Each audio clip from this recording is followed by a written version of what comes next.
ازيكم يا اخواتي؟ جاهز لكم النهارده فيديو عظمه اقل ما يقال عليه انه اسطوري. مجمع لكم جميع اجزاء حكايه فرانك اللي نشرناها على قناتنا في فيديو طول واحد زي ما بتحبهم، وكمان الجزء الجديد. ما عليك يا صاحبي غير انك تقدر تعبنا ومجهودنا بلايكك الجميل وتنورنا باشتراكك في القناه وتصلي على النبي عليه افضل الصلاه والسلام وتستمتع معايا بالعظمه.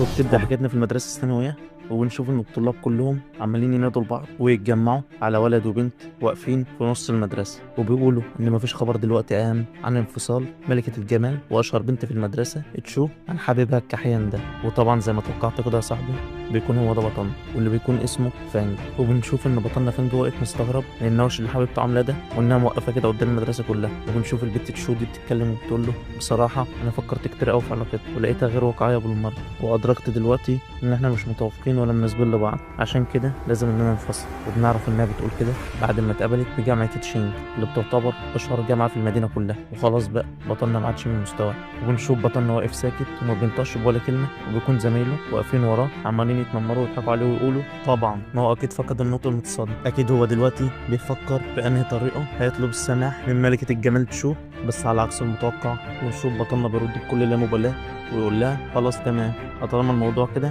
يبقى خلاص اتفقنا. وبيظهر على وشوشهم كلهم تعابير الصدمة من التصرف اللي بطلنا عمله، وبيسيبها واقفة في نص هدومها وبيمشي وبيقول لها خلاص كده طالما ما عندكش حاجة تضيفيها يبقى امشي انا. فبنشوف البنت تشو دي بتكون مصدومة لسه طبعا وبتنادي عليه وبتقول له استنى استنى، فببص لها بطلنا وبقول لها خير في حاجة تانية. فبتكلموا البت دي لسه بكل كبر وبتقول له وهي لسه مش مستوعبة انه رفضها بغض النظر عن الطريقة اللي انت بتفكر فيه او هتستخدمها وفاكر انها تنفع معايا لما تسيبني كده وتتجاهلني ان انا هرجع لك بالطريقة دي، يبقى انسى لان انا عمري ما هرجع لك. فبيبص لها بطلنا وبقول لها لا ما تفهميش الموضوع غلط يا حلو، انا بس مشغول مش اكتر عشان كده همشي. وطالما خلاص ما عندكش حاجة تضيفها تاني فمالوش لازمة اوقف هنا وتضييع الوقت ده. وبنشوف فعلا بطلنا وهو سايبها وماشي وسط ذول الطلاب كلهم واستغرابهم من اللي عمله وازاي اتخلى عن اشهر بنت في المدرسة بالسهولة دي وما هموش اصلا. وبنشوف بطلنا وهو ماشي وبيتكلم نفسه جوه دماغه بيقول كل الاشخاص اللي حواليا دول ما عندهمش فكرة على اللي هيحصل، وكل معايير المجتمع الحالي من اموال وشهادات وجمال وحب هتتحول لنار ومش هيبقى ليها اي ستين لازمة. وانا الشخص الوحيد اللي فاهم الكلام ده لان انا عايد من المستقبل وديت فرصتي الوحيدة بعد الكارثة اللي حصل. بوم.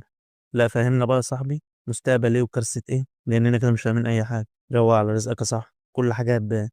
وبيقول لنا بطلنا ان في المستقبل القريب ان الوحوش القوية هتظهر في العالم كله وتنتشر بطريقة واعداد مهولة، ومش الوحوش بس يا صاحبي ده حتى الحيوانات العادية كلها هتبقى متوحشة واجسامها واشكالها هتتغير وتتطور بشكل غريب اللي هينشروا الخراب والدمار في العالم كله، ومش هيكون حد ولا اي سلاح قادر على الوقوف في وشه. وبيكمل وبيقول لنا ان بعد سنه واحده من دلوقتي وبعد حدوث الكارثه المروعه دي هتبدا اول صحوه تروح للبشر وظهور طاقتهم الروحيه الداخليه، ومن الوقت ده هيحصل تغيير جذري في العالم كله وهتتغير معايير المجتمع كله، وهتصبح القوه هي المعيار الاساسي والحاجه الوحيده اللي بتحدد مكانه كل شخص، لان دوت كان هو السلاح الوحيد اللي كان قادر على انه يأثر على الشياطين والوحوش القويه دي. وبيكمل بطلنا وبيقول لنا ان انا جاي من المستقبل، واول ما حصلت معايا صحوه الروح دي ظهر لي نظام عجيب وكانت قوتي زي قوة أي شخص عادي لسه بادئ يظهر له نظام، كانت مهاراته كلها صفر، بس ما لحقتش أعمل أي حاجة وبدأت الوحوش دي تخلص وتدمر على العالم كله ومحدش كان قادر إنه يقف في طريقها. وكنت خايف وعشت فترة صعبة جدا وكنت بحاول على قد ما أقدر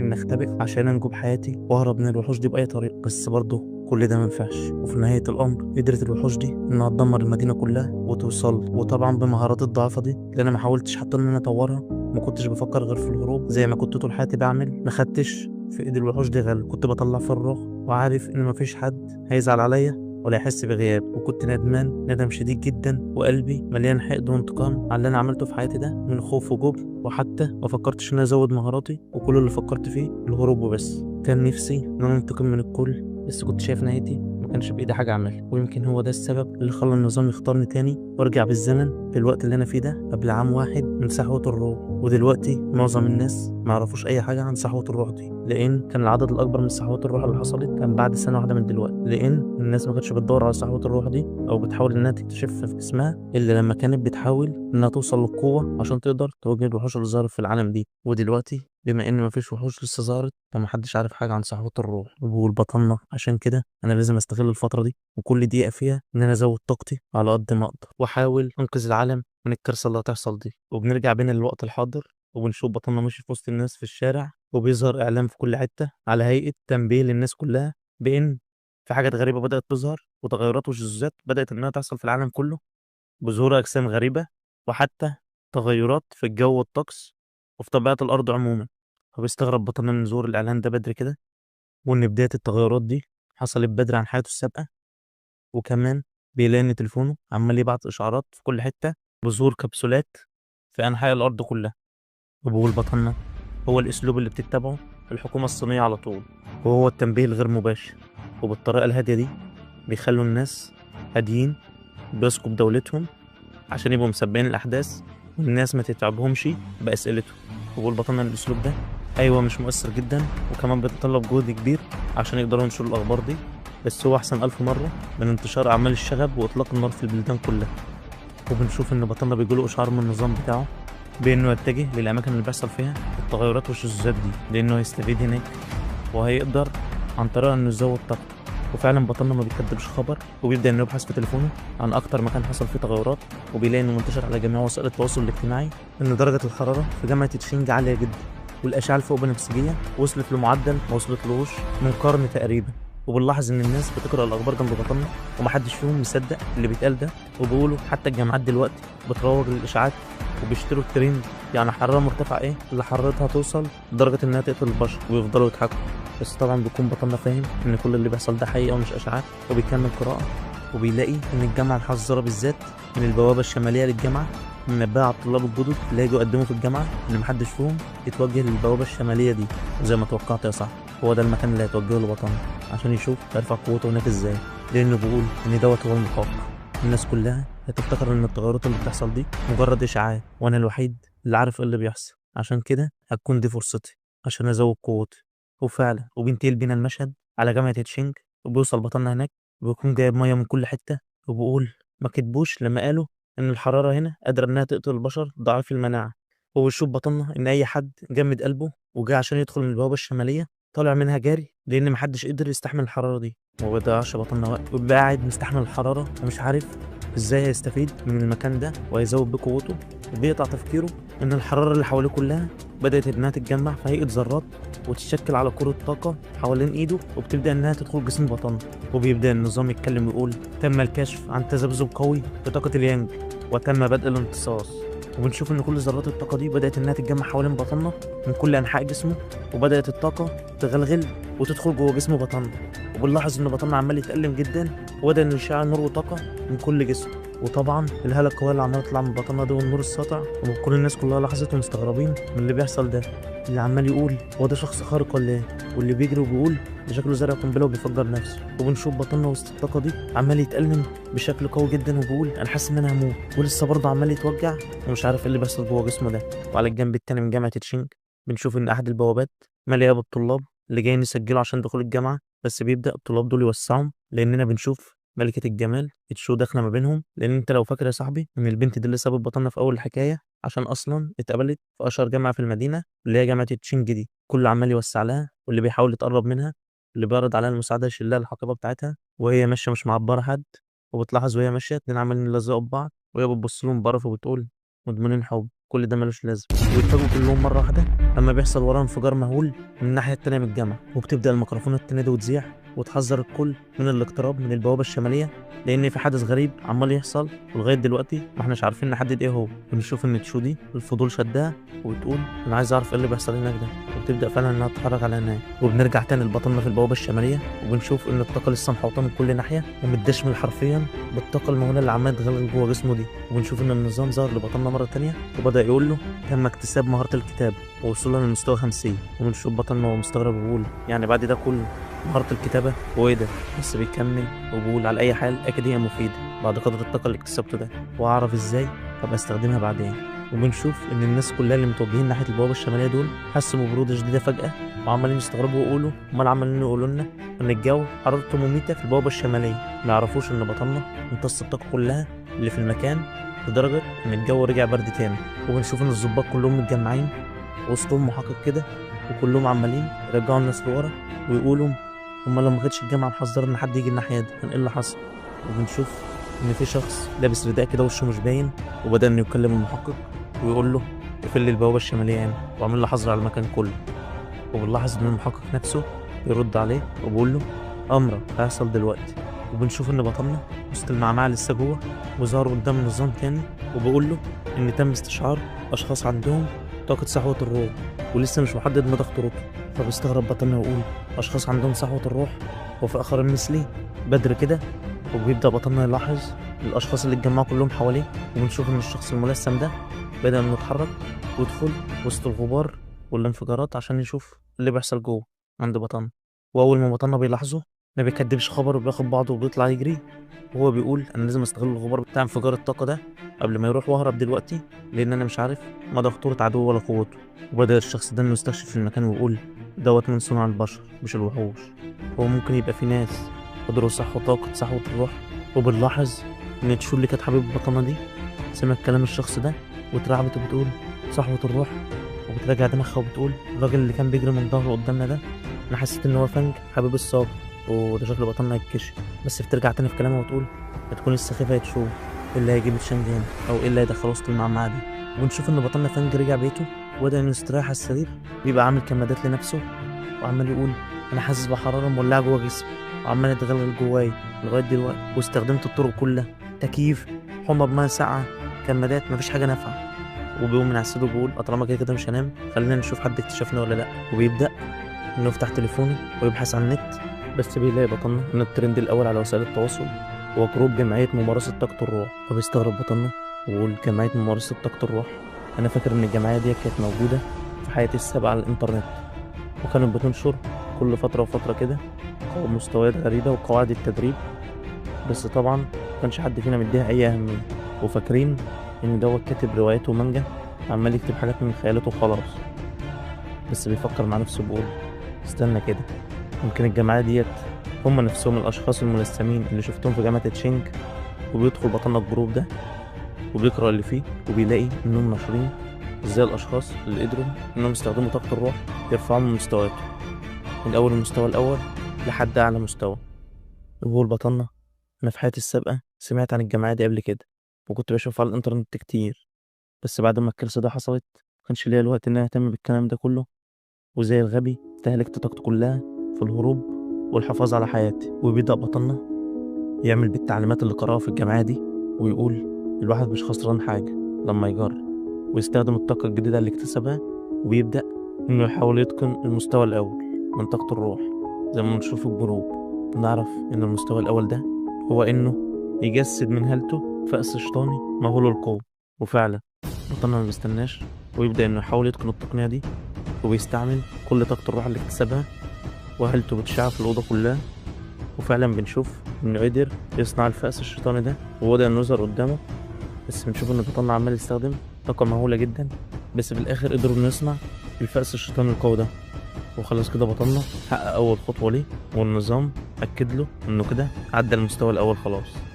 ودي بتكون أول مرة لبطلنا يزود فيها قوته. وبنشوف إن النظام بيظهر لبطلنا وبيقول له مبروك أنت وصلت للمستوى الأول من فأس الشيطان، وما تنساش إن أنت اكتسبت نقاط كتابة 50 في جامعة تشينج. ونقاط الكتابة ديت إنك تقدر تزرع النقاط المكتسبة من طاقة اليانج اللي اكتسبتها من جامعة تشينج في أي حاجة حواليك بتستخدمها كسلاح.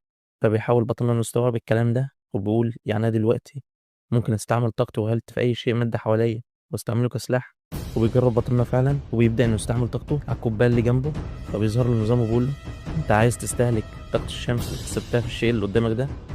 فخلاص كده بطلنا بيفهم الشغلانة، وزي ما توقع فعلا إنه يقدر يمرر طاقته لأي حاجة حواليه ويزود قوتها ويستخدمها كسلاح.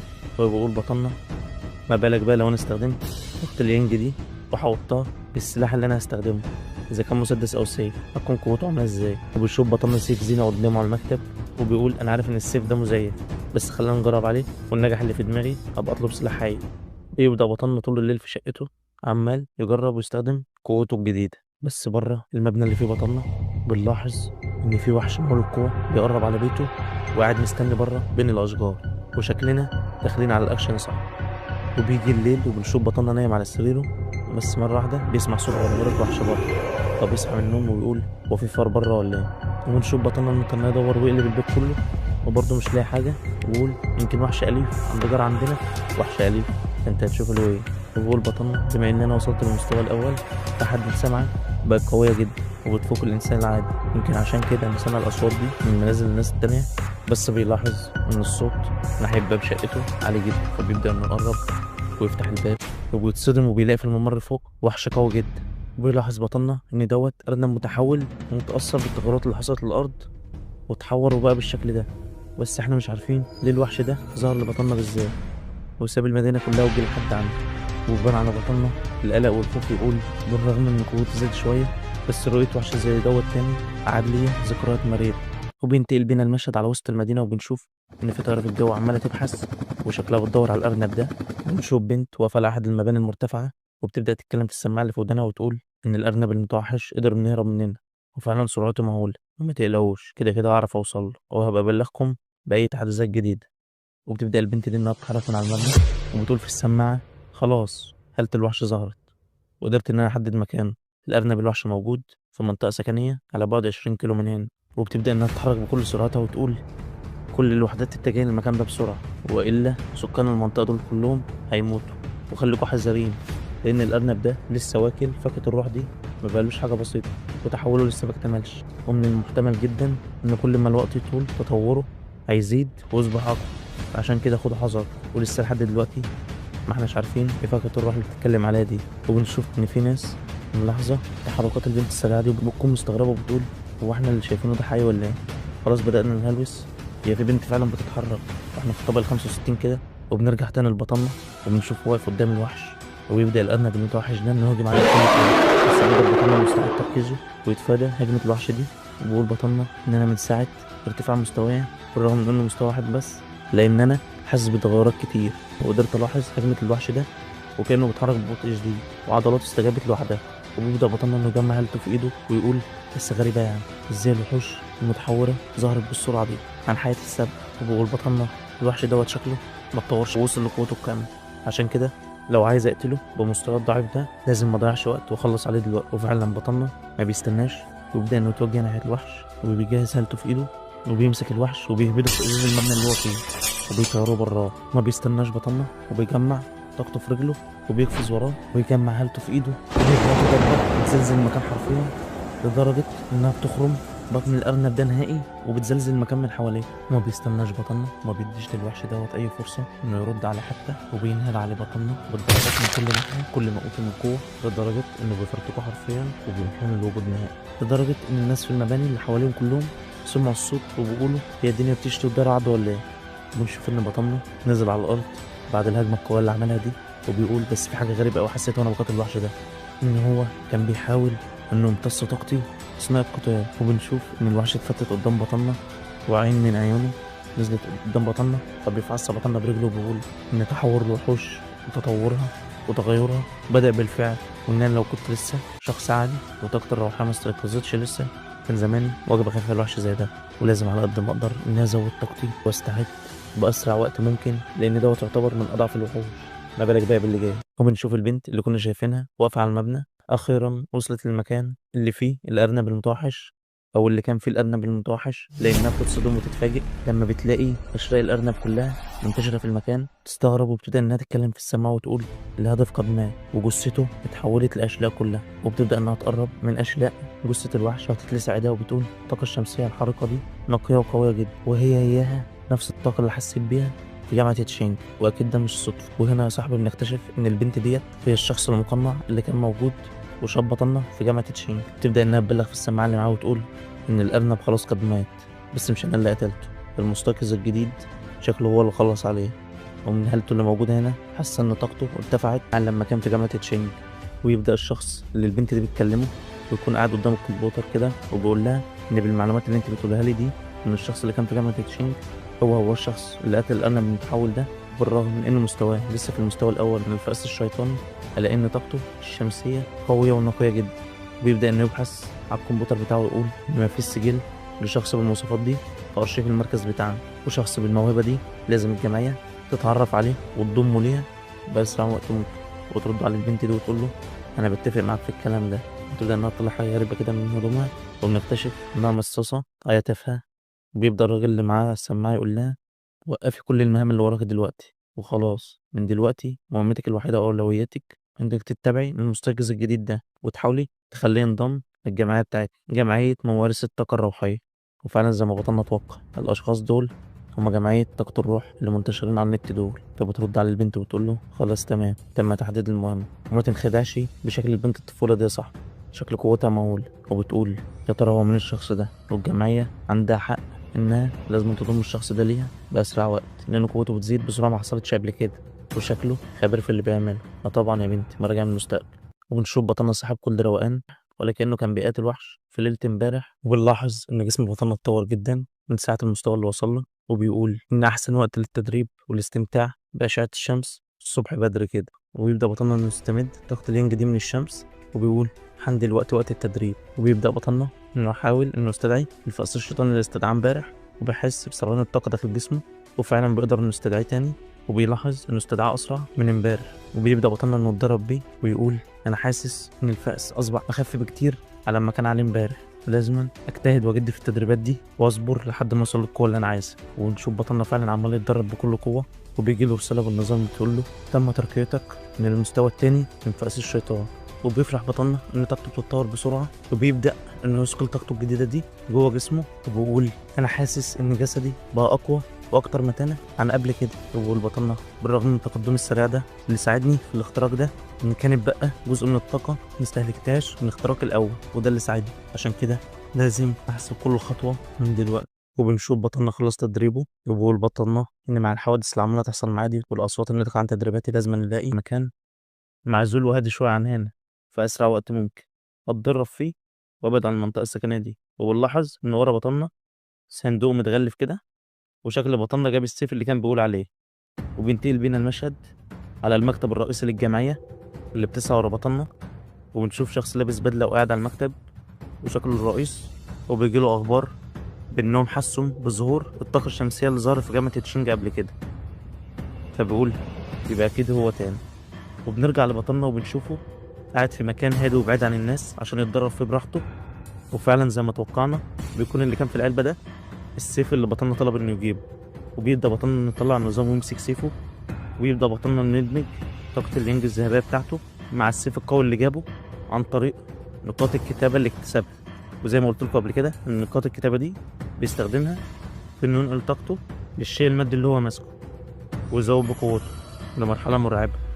وبيلاحظ بطلنا إن السيف مستحمل الطاقة اللي بطلنا بيبعثه ليها من النظام، وبقول إن السيف ده كويس جدا عكس السيف المزيف اللي أنا استعملته امبارح اللي ما قدرش يستحمل طاقة اليانج بتاعتي والسحب بكل سهولة. وبيجي شعار لبطلنا إن خلاص الاندماج تام، وبيبدأ بطلنا إنه يتدرب بسيفه الجديد ويجرب قوته في كل حتة. بس بنشوف إن السيف بيخرج عن السيطرة في إيد بطلنا، وبيخرج منه حالة قوية جدا، وبيكون بطلنا بيحاول يسيطر عليه ما بيكونش قدامه غير إنه يوجهه بعيد عن المنطقة اللي فيها سكان. وبيخرج من سيف بطلنا طاقة قوية جدا وتضرب الجبل اللي قدامه، وخلاص كانت على وشك إنها تدمره، بس بيتصرف بطلنا بسرعة وبيلوح بالسيف في مية النار اللي قدامه، وبيوجهها على مكان الضربة عشان تخمد النار دي. وطبعا نتيجة اندماج النار والمية دول بيخرج بخار بيملى المكان كله. فبقول بطلنا الحمد لله إن أنا قدرت أسيطر على السيف في آخر لحظة، وإلا كان الجبل ده كله اتدمر. بقول لازم أمشي من هنا بسرعة، لأن أكيد الصوت والدخان ده هيجذب الناس اللي هنا. وفعلا زي ما بطلنا اتوقع، بنشوف البت اللي بتراقب بطلنا بتتوجه بكل سرعتها على المكان اللي فيه بطلنا، بس لما بتوصل ما بتلاقيش حد في المكان، وبتقول ايه حظ الوحش ده، انا كل مره بلحقوش بفرق بسيط جدا، ده هم يا دوب 5 دقايق رحت اشتري فيهم حاجات. وبتكون مستاءة جدا وبتكون مستغربه جدا، وبتقول هي ايه القوه اللي تخلي نهر كامل بحاله يغلي للدرجات دي. وبنشوفها بتبص على الضربه اللي ضربها بطلنا في الجبل، وبتستغرب وبتقول ان ده مستحيل من هالة وطاقة ضربته اللي قدامي دي. هالته وطاقته زادت بشكل ملحوظ وكبير جدا عن ليلة امبارح، وازاي في بشري قادر انه يتطور من المستوى الاول ويوصل للمستوى التاني في ليلة واحدة بس. واستنى كده، هي ديت ضربة سلاح روحي وبتقول لنا ان السلاح الروحي ده من اسمه بيبقى سلاح قوي جدا، قادر انه يستوعب ويدمج الطاقة الروحية بتاع البشر وبيحوله لسلاح قوي جدا وخارق للطبيعة. وعدد البشر اللي يقدروا يعملوا كده قليلين جدا، لدرجة إن عدد الأشخاص اللي قدروا يصنعوا السلاح الروحي ليهم في الجمعية بتاعتنا كلها هم شخصين بس، وهم الوحيدين اللي عندهم سلاحين روحيين. وبتبدأ تفكر وتقول إن تقنية دمج الروح مع السلاح المادي للشخص تقنية نادرة جدا، ومحدش يعرف يستعملها غير قليلين بس. إزاي الشخص ده عرف التقنية دي وقدر إنه يستعملها؟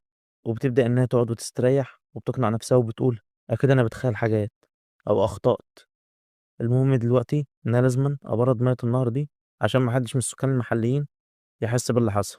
وبنشوف بطلنا ماشي وسط الغابة بعد ما هرب من البت المجنونة دي، ويبدأ يفكر مع نفسه ويقول إن سلاحي دلوقتي مدموج مع طاقة اليانج بتاعتي اللي اكتسبتها من جامعة تشينج.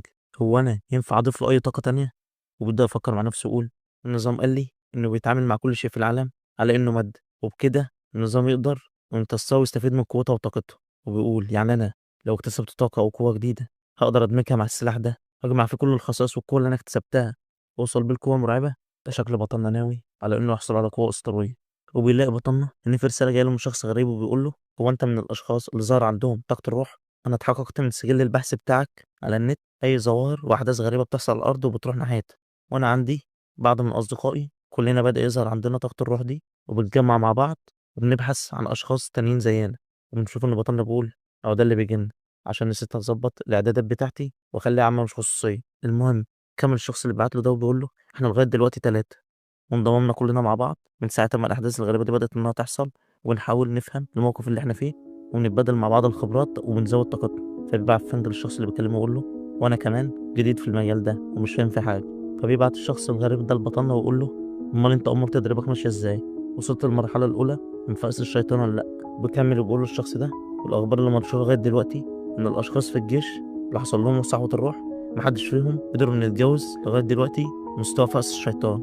ولو فكرت في الموضوع احنا مش بعيدين عن الموضوع ده وبنتجمع كلنا مع بعض عشان نوصل للقوة دي والخبرة قبل ما حد تاني يوصل لها.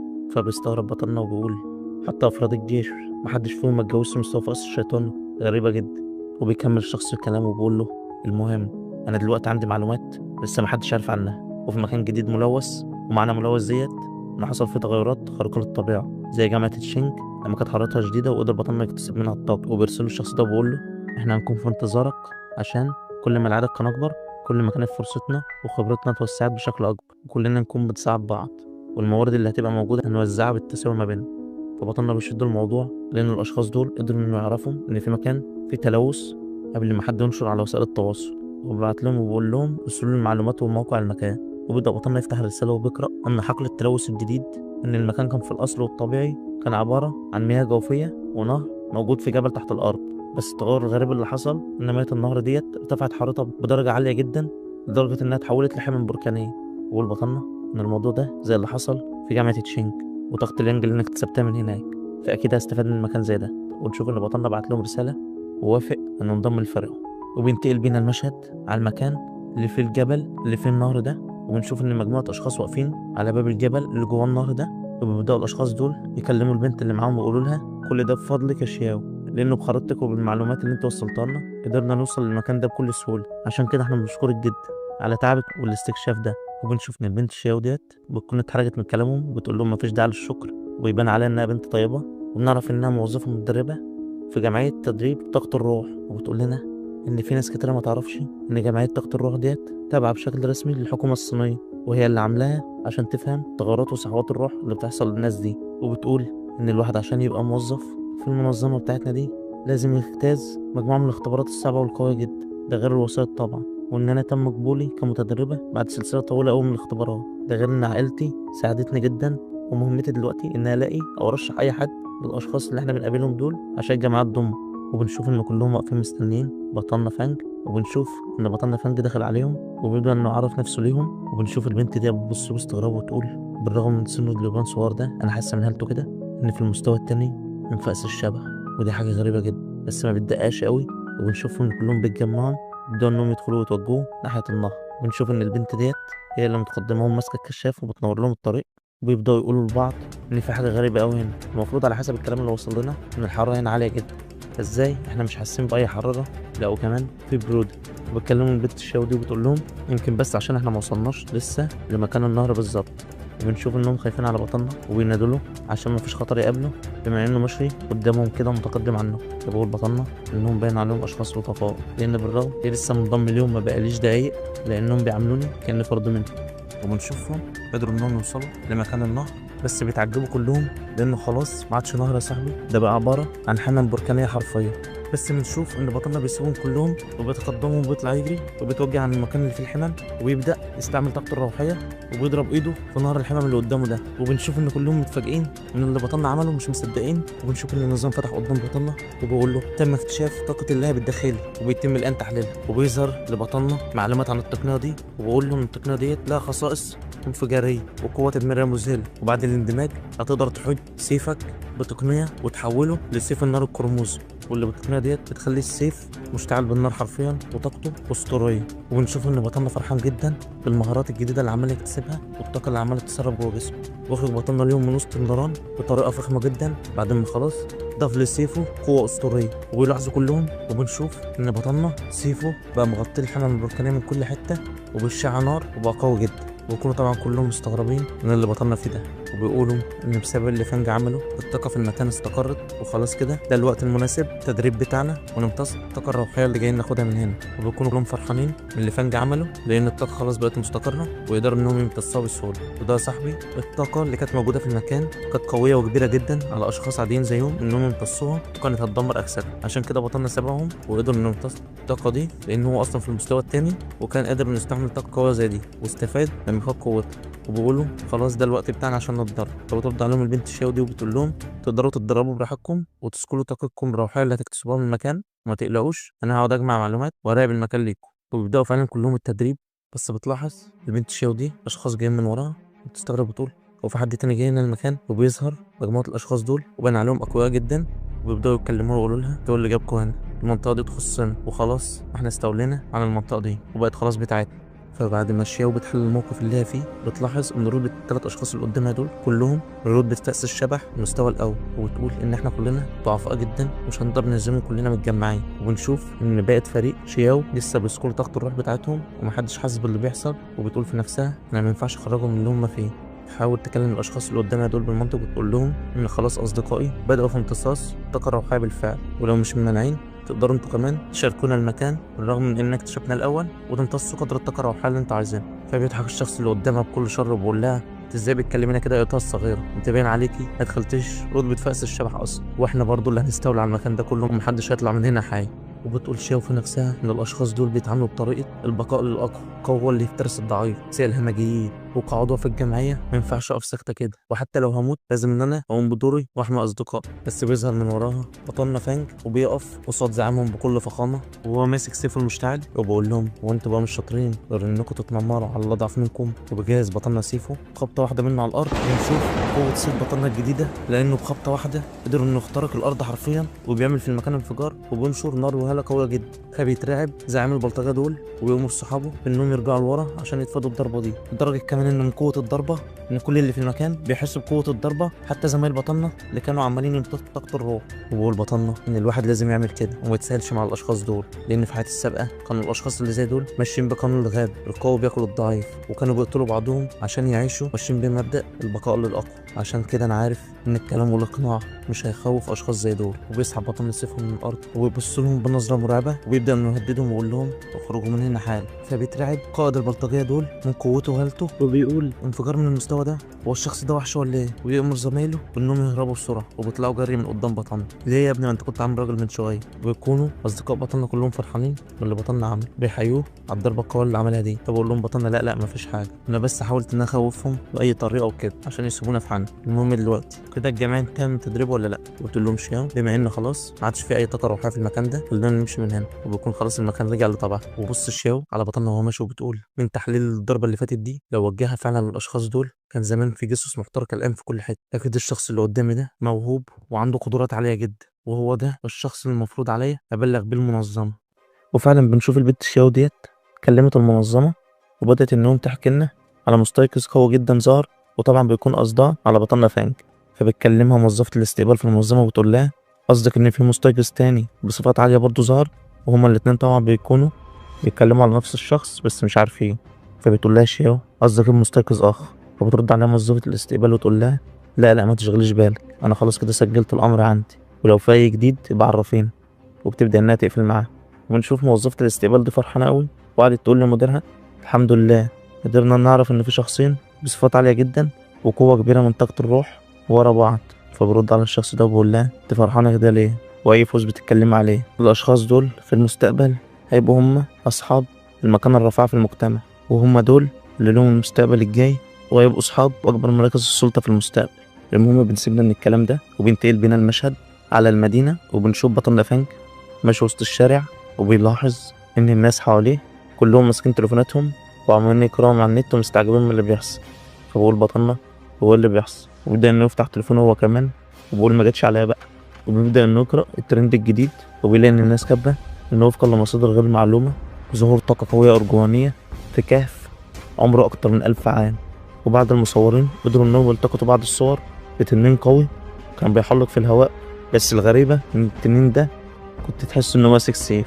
فبيفهم بطلنا طبعا إن هو المقصود بالكلام ده لما كان بيكتسب طاقته في الكهف.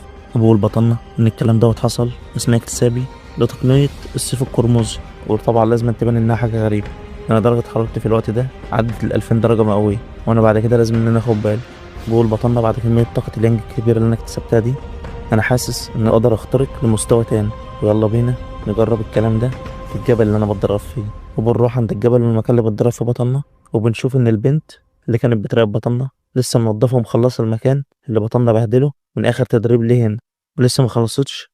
بتلاحظ من الناحية التانية من الجبل ظهور طاقة قوية جدا من اليانج ولهب أسطوري، وبتقول هو ممكن مستوى فأس الشبح بس اللي يعمل الضجة دي كلها؟ مش معقولة. وبتلاحظ إنها طاقة نفس الشخص اللي هي بتدور عليه، وبتقول أنا لازم مضيعش وقت المرة دي، وبتنطلق بكل سرعة باتجاه الطاقة دي وهي عازمة إنها تمسكه في المرة دي.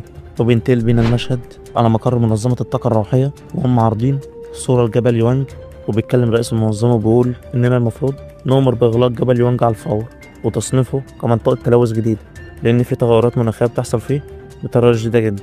ما ينفعش نتجاهل الأمر ده كتير كده، وبما إن الأمر عاجل وخطير للغاية عشان كده استدعيت تشينج بالرغم من إنها كانت في مهمة أخرى. وبيبدأ يتكلم ويقول تشينج عرفنا آخر التطورات. فبتبدأ البنت تشينج دي إنها تقف، وبنعرف إنها البنت اللي كانت مكلفة بمراقبة بطننا. وبتبدأ تتكلم وتقول إن صعود التغيرات في جبل يوانج مستحيل عن المألوف، وطاقة الرعد فيه كانت خلاص على حافة الانفجار، عشان كده صنفنا المنطقة ديت كمنطقة تلوث من المستوى ايه. وبتكمل وبتقول وفقا للمؤشرات الحالية بتاعتنا والبيانات اللي احنا جمعناها إن خلاص جبل يوانج في غضون ساعة بس هتوصل خطورته للمستوى اس، عشان كده لازم إننا متأخرش ونفعل خطة الطوارئ على الفور. وبتكمل وبتقول وبناء على بيانات جميع المستكشفين اللي عندنا مفيش مستكشف عندنا في المنظمة قادر على الاقتراب من المنطقة دي، حتى أنا مقدرش. وبتقول وسط قلق وتوتر بقية القادة من حواليها إن حتى المستكشفين عندنا من مستوى فأس الشيطان اللي وصلوا للمستوى الثالث، الحسابات عندنا بتظهر إن معدل وفياتهم هتصل ل100%، يعني ميتين لا محال. وبيبدأ واحد من القادة دول يتكلم ويقول طالما كده يبقى لازم نبدأ على الفور بإغلاق جبل يوانج وإرسال دوريات على مدار ال24 ساعة لمنع أي شخص من التسلق هناك، لأن الناس أول ما تعرف إن في تغيرات زي دي هتحاول إنها تكتسب الطاقة من هناك. فعلا بنشوف إن القادة حواليه بدأوا إنهم يوافقوا الرأي وبيقولوا إن إحنا ما ينفعش نسمح لحد إنه يروح هناك، لأن ديت منطقة تلوث جديدة بس الطاقة فيها في ذروتها، ولما نخفض فيها تركيز الطاقة هنبقى نحاول إن إحنا نستفيد من المكان ده. وبينتقل بينا المشهد وبنسيب الكلام ده يا صاحبي، وبنشوف إن وسط الرعد والبرق بيظهر بطلنا المغوار فانج وهو ماشي وسط البرق دوت ومش همه، بيقول إن المكان اللي أنا واقف فيه دلوقتي ده ماهوش كافي ولازم أوصل لمركز العاصفة عشان أحصل على أنقى طاقة يانج أقدر إن أنا أحصل عليها من طاقة الرعد دي. وبنعرف إن بطلنا دلوقتي على جبل يوانج للمنظمة لسه كانت بتتكلم فيه دلوقتي وبتحاول إنها تقفله. بتقدم بطلنا بقول إنها لازم نسعى للقوة، ما قداميش حل تاني غير كده، لأن محدش عارف إيه اللي هيحصل في المستقبل، والسلسلة الغذائية هتتغير تماما، لأن فأر أو أرنب بسيط هيصبح تهديد قوي للبشر، ما بالك بقى بالحيوانات المتوحشة أصلا. وبيكمل وبيقول ان في المستقبل في اشياء اكثر رعبا من الوحوش ديت هتظهر، حتى الممارسين العاديين مش هيقدروا يقفوا ثانية قدامه. بقول ان أنا لغاية دلوقتي قدرت ان انا اكتسب تقنية التنفس وتقنية السيف القرمزي، وبعد ما ادمجت القوتين مع سيفي باستخدام نقاط الكتاب اللي اكتسبتها من تقنية الشمس ديت اللي اكتسبتها من جامعة تشينج، عززت متانة سيفه ودفاعاته، بينما تقنية السيف القرمزي اللي انا اكتسبتها من الكهف عززت قوته الهجومية وبقت مدمرة. بس بيكمل وبيقول ما ينفعش، لأن الاعتماد الكلي على السلاح تعتبر نقطة ضعف، ومن غيره هبقى ضعيف. علشان كده لازم إن أنا أزود قوته وطاقتي الجسدية عشان أتمكن من هزيمة جميع المخلوقات الشريرة دي، ويكون لي أنا اليد العليا، عكس اللي حصل له في الماضي. وبنشوف بطلنا فانك وصل لمكان مثالي، وبيقول إن المكان هنا يعتبر أكثر من المثالي، وطاقة الرعب في ذروتها، ودي فرصة جيدة عشان أثقل جسدي مرة أخرى. وبيبدأ بطلنا إنه يتقدم وسط الرعد والبرق اللي عمال يضربه من كل ناحية، وبيقول في نفسه أنا لازم منستسلمش وأتحمل الألم ده كله. وبيبدأ إنه يستعمل سيفه في تركيز طاقة البرق دي كلها حواليه، وبيحس بألم شديد جدا وبوجع رهيب، والبرق عمال يضرب جسمه من كل ناحية، وهو واقف ما بيتحركش وعمال يثقل طاقة روحه على قد ما يقدر. بنشوف بطلنا هو بيستعمل كل قوته عشان يقدر إنه يتحمل الطاقة اللي عمالة تدخل جوه جسمه دي، بس بيكون خلاص يعتبر جاب آخره وبدأ إنه ينزل دم من كل حتة. بس بيقول بطلنا في نفسه أنا لازم مستسلمش وأخضع القوة دي ليا، وبيبدأ إنه يتحمس وبيستعمل كل قوته، وبيكلم النظام وبيقول له ساعدني، خلينا استعمل تقنية تنفس الشمس بأقوى قدر ممكن، والتقنية دي يا صاحبي اللي بتساعده في امتصاص أي طاقة. وفعلا بنشوف بطلنا بيحاول بكل قوته باستخدام سيف إنه يكتسب الطاقة دي، بيكون باين عليه التعب وخلاص بيجيب آخره، بس بيشد على نفسه وبيقول أنا لازم أتحمل على قد ما أقدر، وبيشد على نفسه، بيحاول إنه يتحرك كمان ويتقدم أكتر، وبيقول أنا لازم أتحمل لحد ما أوصل للقمة، وبمكان اللي بيتركز فيه أكبر قدر من الرعد والبرق قدامي هناك ده. وهو بيبدأ إنه يتحرك باستعمال كل قوته، ويقول لازم تواجه الموت عشان تعيش. واخيرا بنشوف ان النظام بدأ انه يظهر لبطلنا وبيقول له تم اكتشاف طاقة رعدية قوية جدا جرى امتصاص. واخيرا بيظهر لبطلنا بعد الامل، لانه كده خلاص يعتبر وصل للمكان اللي فيه طاقة رعد مثالية للامتصاص. وبنشوف ان الاشخاص في المدينة شايفين كمية الرعد القوية ديت، مستغربين ازاي كمية الرعد الكبيرة ديت وهم في عز النهار اصلا ومفيش لا شتاء ولا اي حاجة. ونرجع لبطلنا وبنشوفه وسط الطاقة دي كلها، وبيظهر له النظام اخيرا وبيقول له خلاص تم الانتهاء من الامتصاص، وانت دلوقتي اكتسبت طاقة الرعد الشيطانية بالإضافة إلى 5 نقاط من الكتابة. وبيبدأ النظام يفهمنا إن خاصية الرعد ديت خاصية بتندمج مع الجسم، وبتعتبر إنها ذات قوة هجومية مدمرة، بتندمج مع الجسم وبتثقله وبتحوله لبرق. وسواء في الدفاع والهجوم فهي قوتها مدمرة، وبتخلي الشخص بمهارات عالية جدا، وبتبدأ إنها تؤمر بطلنا بثقل روحه مع قوة البرق الجديدة اللي اكتسبها. فعلا بطلنا مبيستناش ويبدأ إنه يذكر روحه مع الطاقة الجديدة اللي اكتسبها. ونشوف بطلنا بعد ما خلص وبيظهر لنا بكل فخامة وبيقول أنا حاسس إن أنا جسدي مشتعل بالطاقة وقوتي مهولة. وبيظهر النظام لبطلنا بيقول له خلاص كده تم صقل تقنية الرعد مع جسدك، واللي تقدر بيها تسبب ضرر مضاعف لأي شخص أنت بتقتله. وبيكمل وبيقول له أنا بفكرك إنك اكتسبت 5 من نقاط الكتابة، عايز تستهلكها في أي حاجة. فبيبدأ بطلنا يفكر مع نفسه ويقول وأنا لازم أدمج خاصية الرعد الجديدة ديت في سيفي تاني. بس بيقول إن صح خاصية الرعد هتخلي السيف أكثر متانة، بس هي هتأثر بشكل كبير جدا على نقاء تقنية السيف القرمزي بداخله، وكمان الإفراط في دمج الخصائص في السيف هيتلف. عشان كده أنا عندي فكرة أحسن وخلاص عرفت أنا هعمل إيه.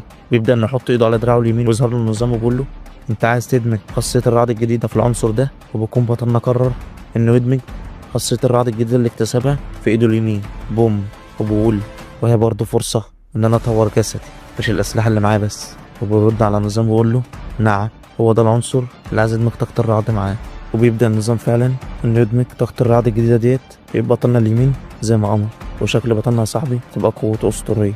بس سؤال بقى كبير، أنت لغاية دلوقتي ما عملتش اللايك بتاعك ولا حتى اشتركت في القناة، يعني المنهو لغاية دلوقتي عظمة وأحداث لسه اللي جاية أسطورية، فإيه اللي منعك يا كبير؟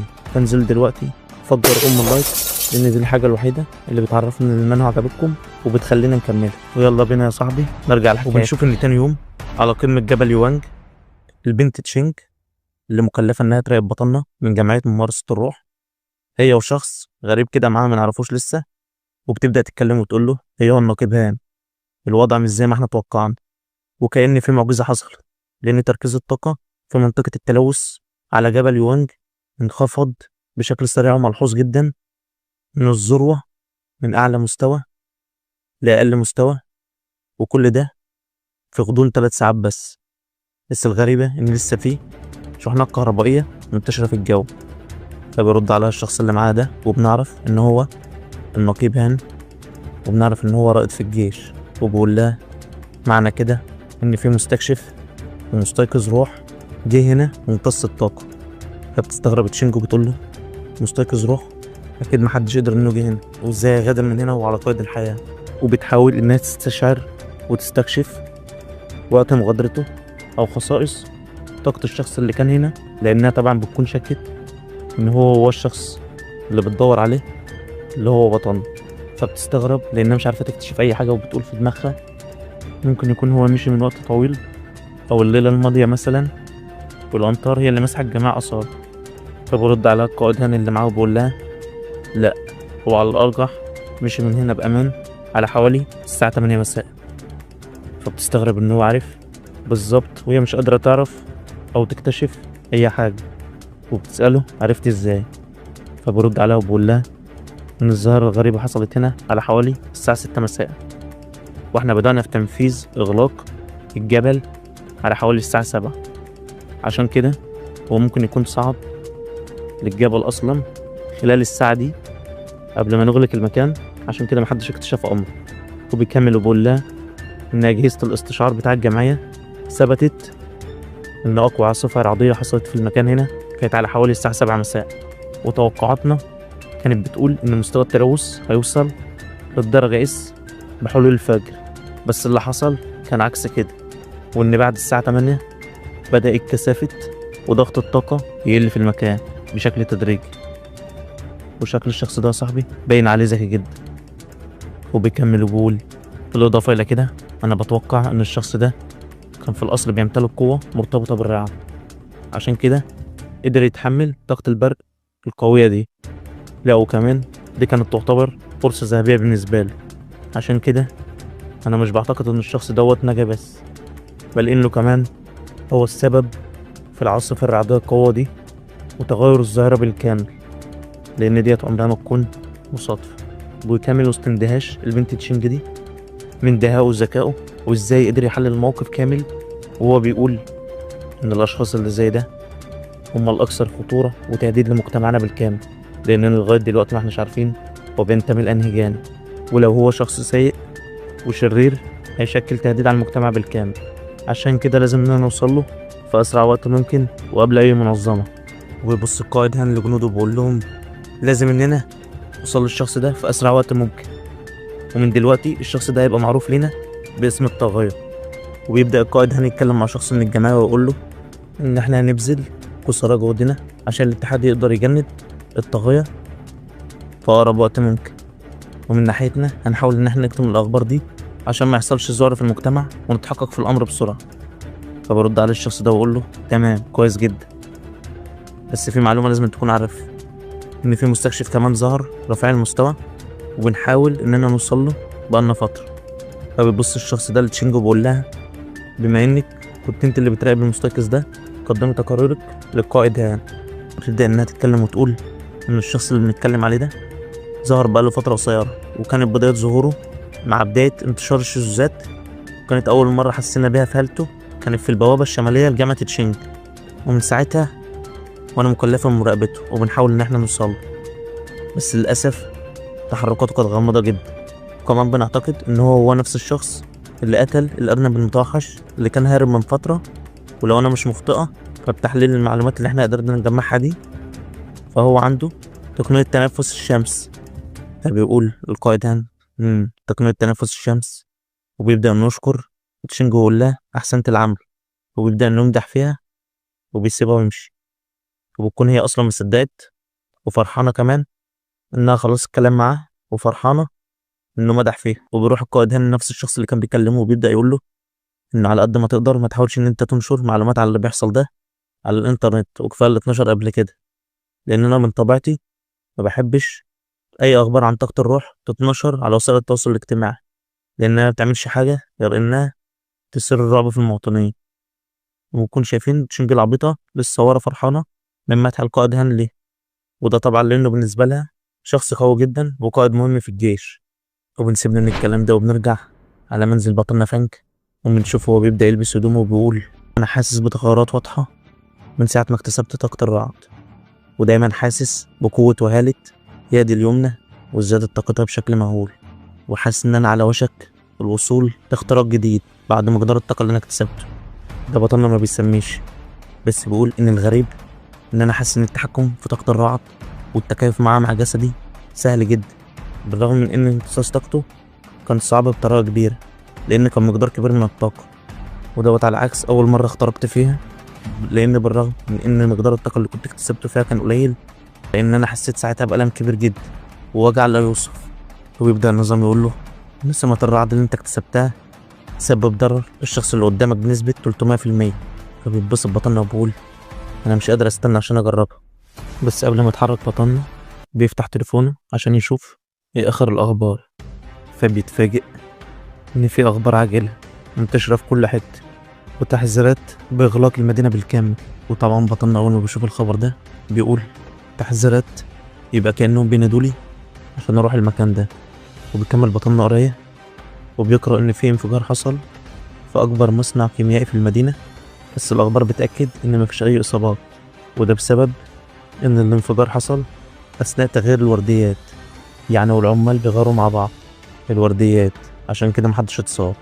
بس بيكملوا في الخبر وبيقولوا إن بما إن الانفجار حصل في مصنع كيميائي زي ده، فده أدى لحدوث تلوث في الجو بطريقة كبيرة وشكل غير متوقع، والحكومة متجهة بكل قوتها لغاية هناك وأخلوا المنطقة دي من السكان، لأنهم خلاص بقوا متوقعين إن حدوث تلوث في أي مكان، فده بيتبع حدوث تغيرات وأحداث غريبة في المكان ده. بس بنشوف بطلنا لما بيقرأ الخبر ده يبدأ يفكر مع نفسه ويقول: مصنع كيميائي في وسط المدينة، وأنا افتكرت. وبيبدأ إنه يفتكر أحداث من حياته السابقة، وبنشوفه وهو موجود في مكان المصنع اللي متدمر ده، وبيكون مستخبي طبعا، وفي وحش شكله مرعب وراه وكان عمال يلحقه وعمال ياكل في جثة كأنه بيتعشى. وبيفتكر بطلنا نظرة الوحش المرعبة ليه وهو مستخبي ورا الجدار، وبيقول بطلنا وممكن يكون هو نفس المكان ده.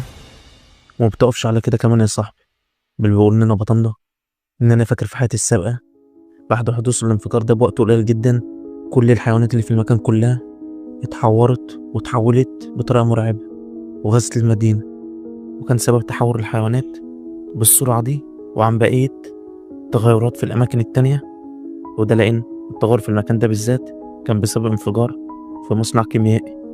وركز على كلمة كيمياء ده يا صاحبي، فده اللي أدى إن عدد كبير من الحيوانات كده يتحول ويتحور بسرعة مهولة. بس على الرغم من كده بتشجع بطلنا بقول: بالرغم من إن عارف إن خطورة الوحوش ديت هتبقى أقوى وأخطر 100 مرة من وحش الأرنب المتحول اللي أنا حاربته قبل كده، بس باللي أنا فاكره من حياتي السابقة محدش قدامي فرصة إنه يحارب الوحوش دي، وكده مقدمش غير حل واحد، وهي دي فرصتي عشان أختبر قوة البرق اللي بتسبب ضرر 300% قتال حقيقي. ده شكلها هتبقى مجزرة يا صاحبي. وبينتقل بينا المشهد وبنشوف إن في عز المطر مجموعة من الأشخاص بيتحركوا بكل سرعتهم من مكان الانفجار بتاع المصنع، عشان الحكومة جالها إبلاغات بإن في مخلوقات غريبة بدأت إنها تظهر في المكان، ووجدوا مجموعة من جثث البشر متاكلين ومرميين في كل حتة حوالين المكان. ويبدأ الشخص وين عليه قائد الكتيبة ده بيتكلم وبيقول إن الطقس دوت هيساعد الوحوش ديت إنها تتطور بسرعة لأنهم من النوع الليل، عشان كده لازم نتحرك بكل سرعة وما نسمحش بحصول ده أبدا. وبيكون طبعا بيوجهوا القادة بتوعه من الجمعية بيقولوا له بآخر الأخبار والتطورات اللي بتحصل في المكان هناك، وبيأمروهم إنهم يحافظوا على أرواحهم وأرواح الأشخاص اللي هناك على قد ما يقدروا. وبعت لهم المقر الرئيسي وبقول لهم إن انتوا قدامكم 12 ساعة عشان تسيطروا على الوضع هناك. فبيستغرب قائد الكتيبة ده وبيقول 12 ساعة ازاي؟ ده بالأخبار اللي هم ادانا إن الحيوانات منتشرة في كل حتة في المدينة. بس بيقول على الرغم من كده هما بيعتمدوا علينا اعتماد كبير، لأن بقية القادة في المنظمة كلهم في مهمات تانية بسبب التغيرات اللي عملت تنتشر في العالم دي. بس بنشوف إن المنظمة بتبعت لهم وبتقول لهم إن في أعضاء من جمعية طاقة الروح قريبين منكم في المكان، وبتكون رئيسة المجموعة ديت هي القائدة تشينج. عشان كده هنأمرها إنها تساعدكم مؤقتا. وبنلاحظ إن كل اللي معاه بيبدأوا يتكلموا عليها ويقولوا الحمد لله إنها تبقى معانا لأنها شخصية قوية مشهورة جدا. فبيبان على القائد ده الغيرة، وهو لسه بيفكر بنشوف تشينج ومجموعتها واقفين على أحد أسطح المباني وبتبدأ إنها تكلم. فبنشوف قائد الكتيبة ده بيتكلمها بكل عجرفة وبطريقة وحشة جدا. فبتزهق منه تشينج وبتكون خلاص هتسيبه تمشي، وبتقول لهم طالما انتوا كده ومش هاممكوا أي حاجة فخلاص تقدروا إنكم تواجهوهم لوحدكم. فبيعرف القائد ده غلطه وبيتأسف لها وبيقول لها معلش سامحيني، أنا عارف مدى خطورة الوحوش اللي احنا هنواجهها ومش هنكون قادرين إننا نواجههم لوحدنا، ومفيش مشكلة إننا نموت، بس مش هيرضيكي إن جميع سكان المدينة الأبرياء دول يموتوا هما كمان. بيثبتها يعني من الآخر. وفعلا بنشوف إن تشينج وافقت إنها تساعده، وبتبدأ إنها تستعمل قوتها عشان تحدد مكان الوحوش دول. وفعلا بتقدر إنها تحدد مكانه، وبينطلقوا كلهم لمكان الوحش ده. ونشوف الوحش المرعب ده، وهو نفس الوحش اللي كان بيحاول إنه يهاجم بطلنا في حياته السابقة. وأول ما بيوصلوا لمكان الوحش بتشوف إن قائد الكتيبة ده ما بياخدش رأي تشينج في حاجة، وبيأمر جنوده إنهم يهجموا على الوحش. وفعلا ما بيكدبوش خبر، وبيبدأوا إنهم يتحركوا كلهم وينتشروا ويهاجموا الوحش ده. بس بنشوف إن الوحش اكتشف وجودهم وبيتحرك من مكانه بكل سرعته، وبيقدر إنه يفادي كل ضرباته. بس بنشوف إن قائد الجنود دول بيقدر إنه يجمع جنوده ويخليهم يحوطوا الوحش من كل جهة، وبيأمرهم إنهم يستعدوا ويستعملوا أقوى قوة عندهم، وبيأمرهم بالهجوم. وفعلا بنشوفهم كلهم بيهجموا عليه بكل قوتهم، وبيقدروا يصيبوا له بعض الإصابات الطفيفة.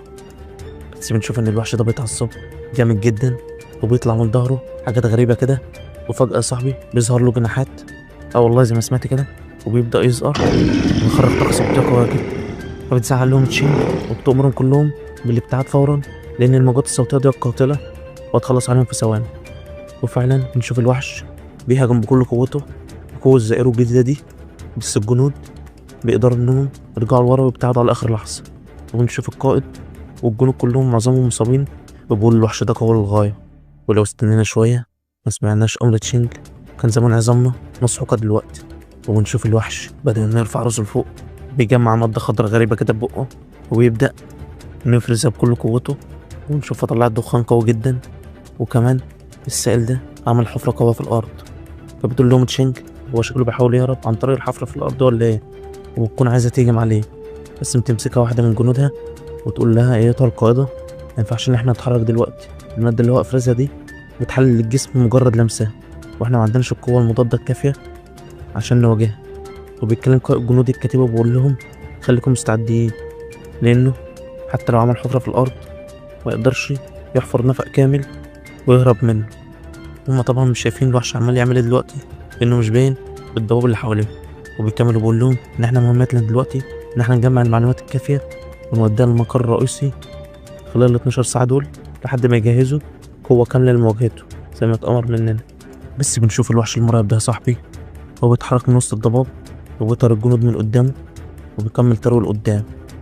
أتاري إن خطته ما كانش يهرب من نفق تحت الأرض ولا حاجة، وإنما يعمل ضباب حواليه لحد ما يلهيهم عشان يعرف يهرب. وفعلا ده اللي بيحصل. بس بنشوف قائد الجنود دول بأمرهم بإنهم ما يسيبوش يهرب ويجروا وراه ويحاولوا إنهم يمسكوه بكل قوته. وفعلا ده اللي بيحصل، ونشوف الجنود كلهم بيجروا ورا الوحش ده بكل طاقته وبيحاولوا إنهم يمسكوه. وبنشوف إن ده كله لسه تشينج ومجموعته واقفين على الباب ما اتحركوش، بس بتحس إن المكان اللي دخل فيه الجنود حصل فيه ارتفاع في تركيز طاقة الطاقة الروحية جوه. فبتستغرب وبتقول ازاي الطاقة ارتفعت بالطريقة دي، هو في أكتر من وحش جوه ولا ايه؟ تأمر جنودها إنهم ما يتحركوش وهتخش هي تستكشف المكان الأول. وبنشوف إن تشينج وكتيبة الجنود اللي كانت مع القائد دول دخلوا ورا الوحش مصنع مجهور كده، واستغربوا بيقولوا ازاي الوحش قادنا المكان زي ده. وتبدأ تشينج تستعمل جهاز شبه الساعة في ايديها كده، وتقول إن الجهاز ده طورته الجمعية عشان يساعدنا في قياس ضغط الروح في أسرع وقت. وبتبدأ إنها تستعمله، وبتقول لنا إن الحد الأقصى لتركيز طاقة الروح اللي ممكن لفريق واحد يتحمله ويواجهه هو 50.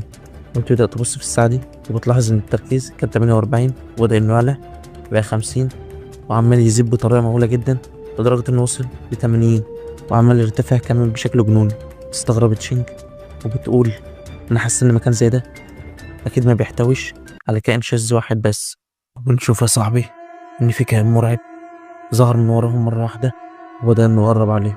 وبنشوف ان تشينج والقائد اترعبوا من شكله، بص وراهم لجنودهم كل رعب وخوف، وفهموا ان دوت كائن متحول تاني. وبيفهموا ان كانت خطة الوحش اللي كانوا بيجروا وراه ده من الاول مش الهروب، بل انه استدرجهم للمكان ده. ده شكل التطور يا صاحبي ما بيأثرش على قوة وطاقة الوحش بس، بل كمان بيأثر على نمو العقل كمان. المهم بنسيبنا للكلام ده وبنرجع ليهم وبنشوفهم هما بيلفوا لجنودهم وبيأمرهم بالهروب كلهم. وبتبدأ تشينك باستعمال طاقتها انها تفتح مكان في البوابة عشان يهربوا منه وينجوا بحياته، وبتأمرهم بانهم يتوجهوا للبوابة دي بكل سرعتهم.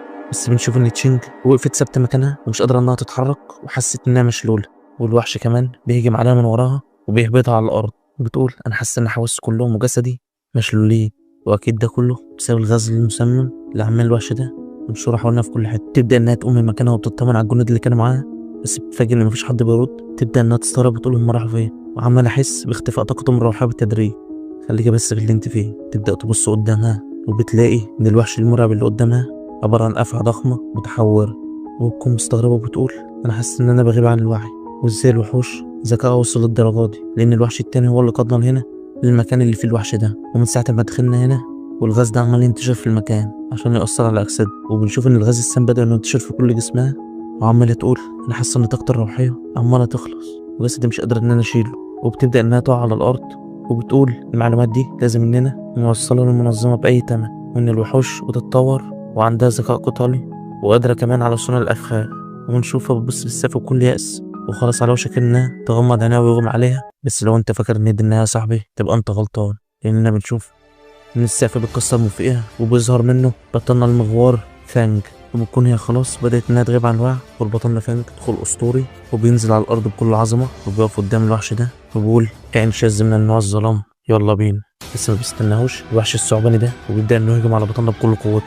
ونشوف بطلنا على اخر لحظة بيقدر انه بحركة بهلوانية كده انه يتفادى هجمة الوحش بكل سهولة، بس ما بيلحقش.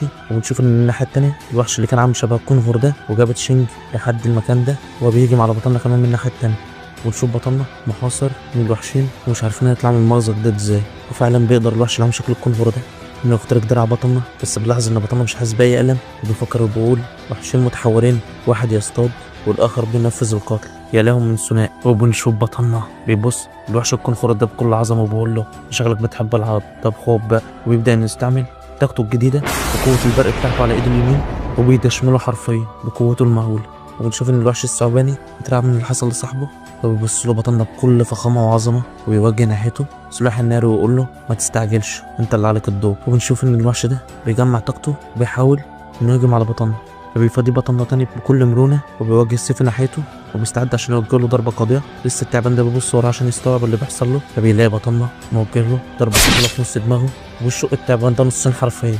بس بنشوف ان الوحش الثعباني ده ماشي وبيحاول انه يجمع جسده تاني ويلتحم في بعض. بقول بطلنا زي ما انا توقعت الوحش من النوع الظلامي ده مش هيموت بسهوله، بس بقول بطلنا انا عامل حساب وعارف ان وحش من النوع الظلامي زي ده مش هيموت بسهوله، عشان كده بطلنا ما بيضيعش وقت وبيستخدم طاقته الرعديه وبيوجهها على الوحش ده ويفحمه حرفيا وبيدهش من جسده وبيحرقه نهائي. وبنشوف بطلنا بعد ما قضى عليه بيتكلم وبيقول ان الافعى دي كانت اقوى مما اتوقع، لان بالرغم ان الوحش الكونغوري ده معروف بقوته المهوله التي لا يمكن وصفها، الا انه ما كانش لسه حصل على طاقه روحيه كبيره وما كانش كال غير شخص او اتنين بس، عشان كده كان بيعتبر ضعيف نسبيا على عكس الافعى القويه دي. وشكلها استغلت الوحش ده عشان يساعدها في جمع الطعام ليها والبشر وتقدر تقضي عليهم وتموتهم، وشكلهم قضوا على العديد من المستكشفين. وبقول مش مهم دلوقتي، اهم حاجه انها مات. بس بيلاحظ بطلنا ان في حاجه غريبه في جسمه كانه اتشل كده، وبنشوف ان في حراشيف سامه من الافعى موجوده في كتف بطلنا والافعى وجهتها ليه قبل ما تموت في اخر هجوم ليه. فبيتفاجئ بطلنا من ذكائها وبيقول انها حركه ذكيه وقويه منها جدا،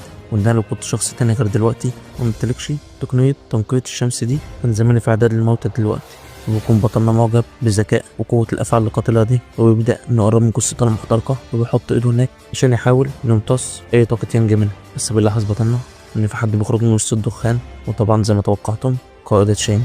وبدأ بطلنا انه يقرب منها ويقول هي مش دي البنت اللي كانت بتطاردني من الجمعية؟ وبدأ انه يقرب منها ويقول لها مفيش داعي انك تتظاهر انك ميت، خلاص انا شفتك. فبتتحرج وبتقول له انا المرة دي ما كنتش بطاردك والله، انا بس كنت بطارد الوحش.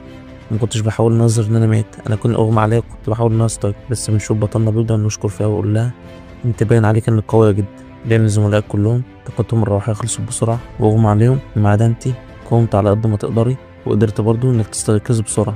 فبتكمل تشينج أحراج أكتر ما هي محروجة، وبتشكره على المجاملة اللي عمال يقولها لها، وبتبدأ تفكر مع نفسها وتقول أنا مش قادرة أفهم إزاي شخص قدر إنه يهزم وحشين قويين زي دول لوحده بالسرعة دي. تكون مغمضة عينيها، فبقول لها مفيش داعي إنك تغمضي عينيكي، بس أهم حاجة تحاولي على قد ما تقدري إنك ما تكشفيش هويتك. ولسه تشينج هتكلمه وتقول له استنى وتتكلم معاه، وبيسيبها بطلنا ويمشي وبيخرج من نفس المكان اللي جه منه، وبيبدأ يتكلم مع نفسه ويقول بس في حاجة غريبة أنا حسيتها. أول ما حاولت إن أنا أمتص الطاقة دي حسيت بإحساس غريب ومقرف جدا، وجسدي كان رافض إنه يمتص الطاقة المظلمة دي، وشكل النظام ما بيقبلش أي طاقة مظلمة من الوحوش. وبقول هبقى فاهم الكلام ده وراجع مع نفسي لما أروح البيت. وبنشوف إن داخل مصنع المهجور تشينج راحت لقائد الكتيبة وبدأت إنها تصحيه، وبيقوم مزور من مكانه وبيقول هو إحنا فين؟ ولما بيفتكر اللي كان فيه بيقوم مزور من مكانه وبيقول لها إن انخدعنا وتعرضنا للكمين وفي وحشين هنا لازم إن إحنا نقوم نواجههم بسرعة.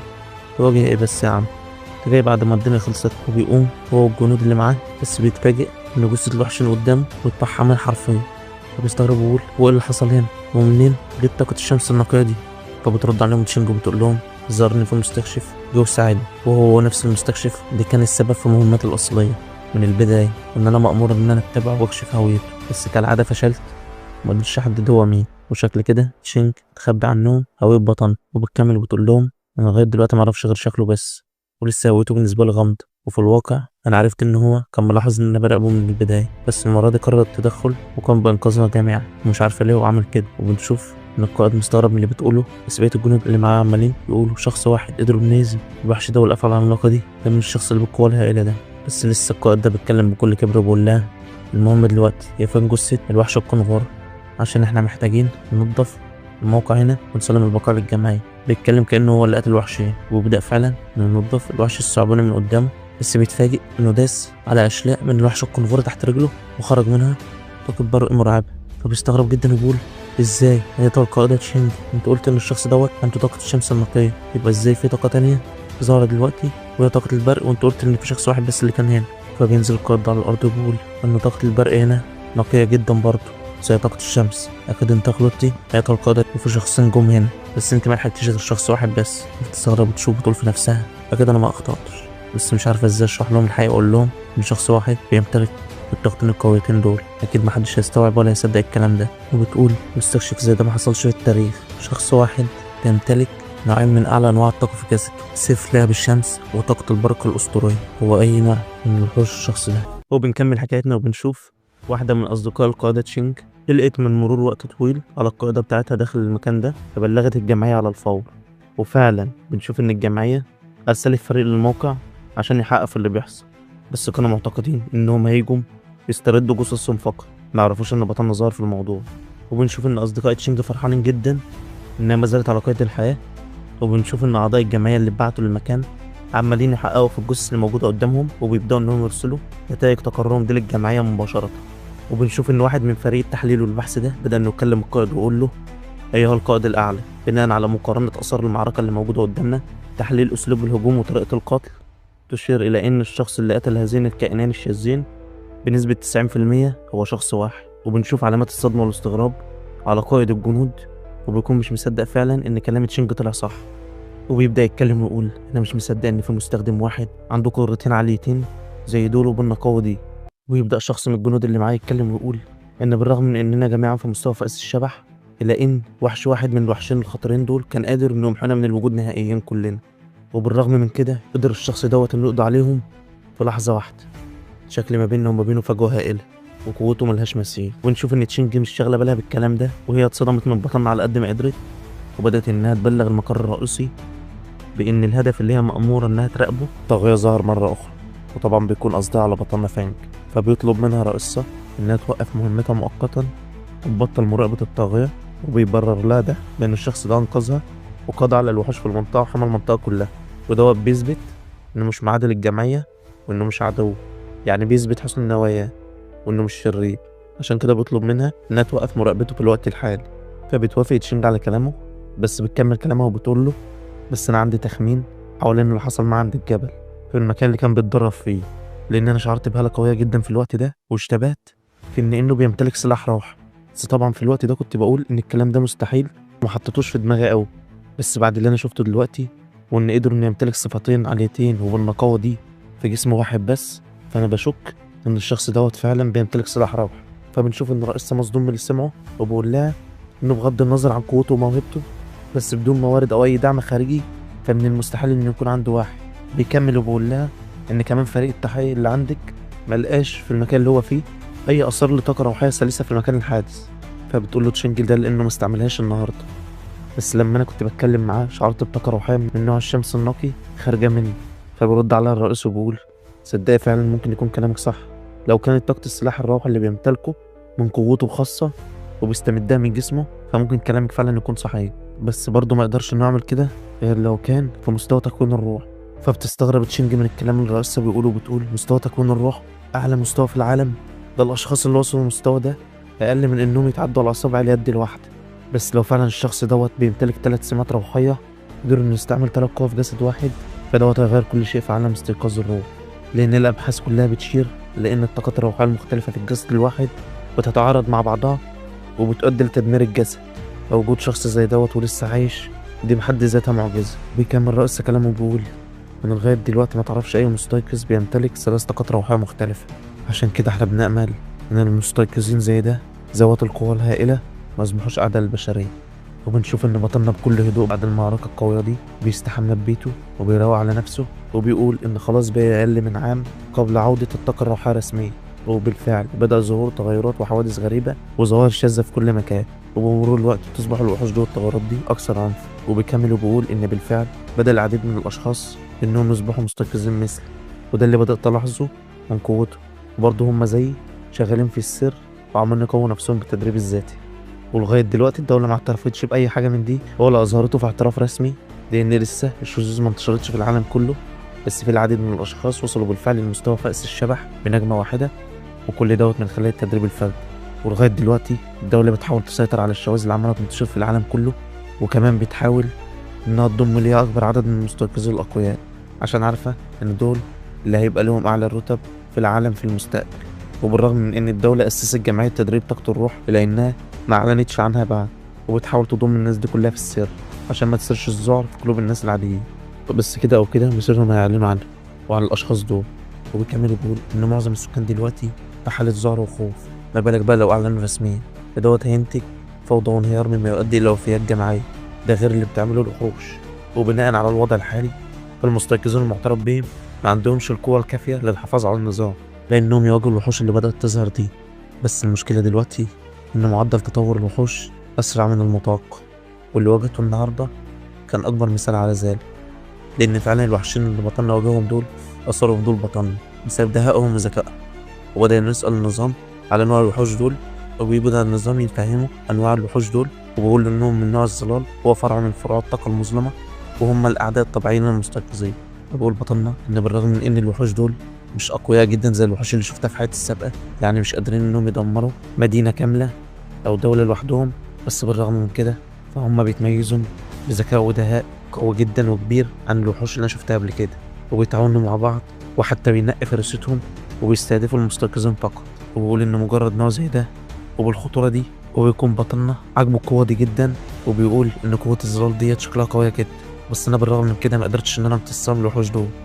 بس لو قدرت إن أنا امتص قوة الظلال دول والقوة المظلمة ديت، وقدرت إن أنا أتحكم فيها، فهتكون قوتي عالية جدا وهتغير موازين القوة في العالم كله، وهتساعدني بعدين. وبقول بطلنا إن أنا دلوقتي بمتلك تقنية تنفس الشمس الذهبية، وكمان تقنية الصاعقة من طاقة الرعد، وتقنية سيف النار الداخلية، ودي تعتبر طاقة فرعية من تقنية تنفس الشمس اللي قدرت أخرجها لسلاحي. وأنا دلوقتي في مستوى فأس الشبح ب3 نجوم، وبقوتي الحالية عدد قليل أوي من المستيقظين يقدروا إنهم يواجهوني أو يضاهونوا قوة. بس دوت لا يكفي بعد، وقريب هقدر أحصل على الطاقة المظلمة دي عشان متأكد إن احنا هنحتاجها بعدين. والوحوش ديت هيكون من المستحيل إن في حد دلوقتي يقدر إنه يقف قدامها، عشان كده لازم نحصل على أكبر قدر من الطاقة والقوة. وبنشوف إن تليفون بطلنا بيرن، وبيلاقيها عمته، وبيبدأ إنه يرد عليها، وبتبدأ إنها تطمن عليه وتقول له إن بنت عمك هتدرس في المنطقة اللي أنت عايش فيها، وأنا بالأحداث اللي بتحصل مؤخرا ديت مش هشعر بالأمان لو سبتها في فندق لوحدها، عشان كده ممكن إنها تفضل عندك لبضعة أيام. فبقول بطلنا في دماغه بنت عمي انا كل اللي انا فاكره عن بنت عمي ديت انها عيله نرد كده، وبتطلع دايما الاولى على دفعتها وبتحب الدراسه جدا. انا حتى مش فاكر ملامح وشها لاني بقالي سنين ما شفتهاش. المهم بيرد عليها بطلنا وبقول لها مفيش اي مشكله، كده كده عندي غرفه اضافيه في المنزل تقدر انها تقف فيها. وبقول لها هي هتصل امتى عشان اروح استقبلها. فبترد على عمته بتقول له لا مفيش داعي، انا هديها عنوانك وهي هتيجي. وبتكمل بقى وبتقول له ان انا هرسل لك معاها بعد الهدايا والكلام ده، وان شاء الله ان هي متوقع انها تجيلك بكره بعد الظهر. وبقول لها خلاص مفيش مشكله يا عم، لو في اي حاجه تانية يبقى رن عليا. وبنلاحظ ان بنت عمته ديت قاعده قدام الكمبيوتر بتاعها وفاتحه قدامها جمعيه طاقه الروح وعماله تبحث في الاحداث اللي عماله تحصل دي، وشكل البنت دي هيبقى وراها لغز. وبتقرا على الانترنت ان اخر الاخبار اللي موجوده ان في بلده سميت بلده الموت، وده بسبب عدد الاشخاص اللي عمالين يموتوا فيها، واخر فتره 3 ضحايا ماتوا فيها، وشكل فيها حدث غريب بيحصل هناك. وبيكون اسم المدينه ديت مدينه تنجهاو. وبنشوف امها بتدخل عليها اللي هي خلاص عمت بطلنا زي ما عرفنا، وبتقول لها انت حضرت حقيبتك ولا لسه. وبنشوف انها معترضه انها تقعد عند ابن عمها عشان خايفه انها تزعجه، وبتقول لها خلاص يا ام الفندق جاي. بس بتكون امها مصره على رايها وبتقول لها ان بالاحداث اللي بتحصل ديت البقاء عند ابن عمك اكثر امان، ومش هكون مطمنه غير لو انت قاعده هناك. وبتبدا تنصحها انها ما تسببش المشاكل وتساعده على قد ما تقدر. وبتطلعها بنتها وبتقول لها خلاص فهمت وهعمل لك اللي انت عايزاه.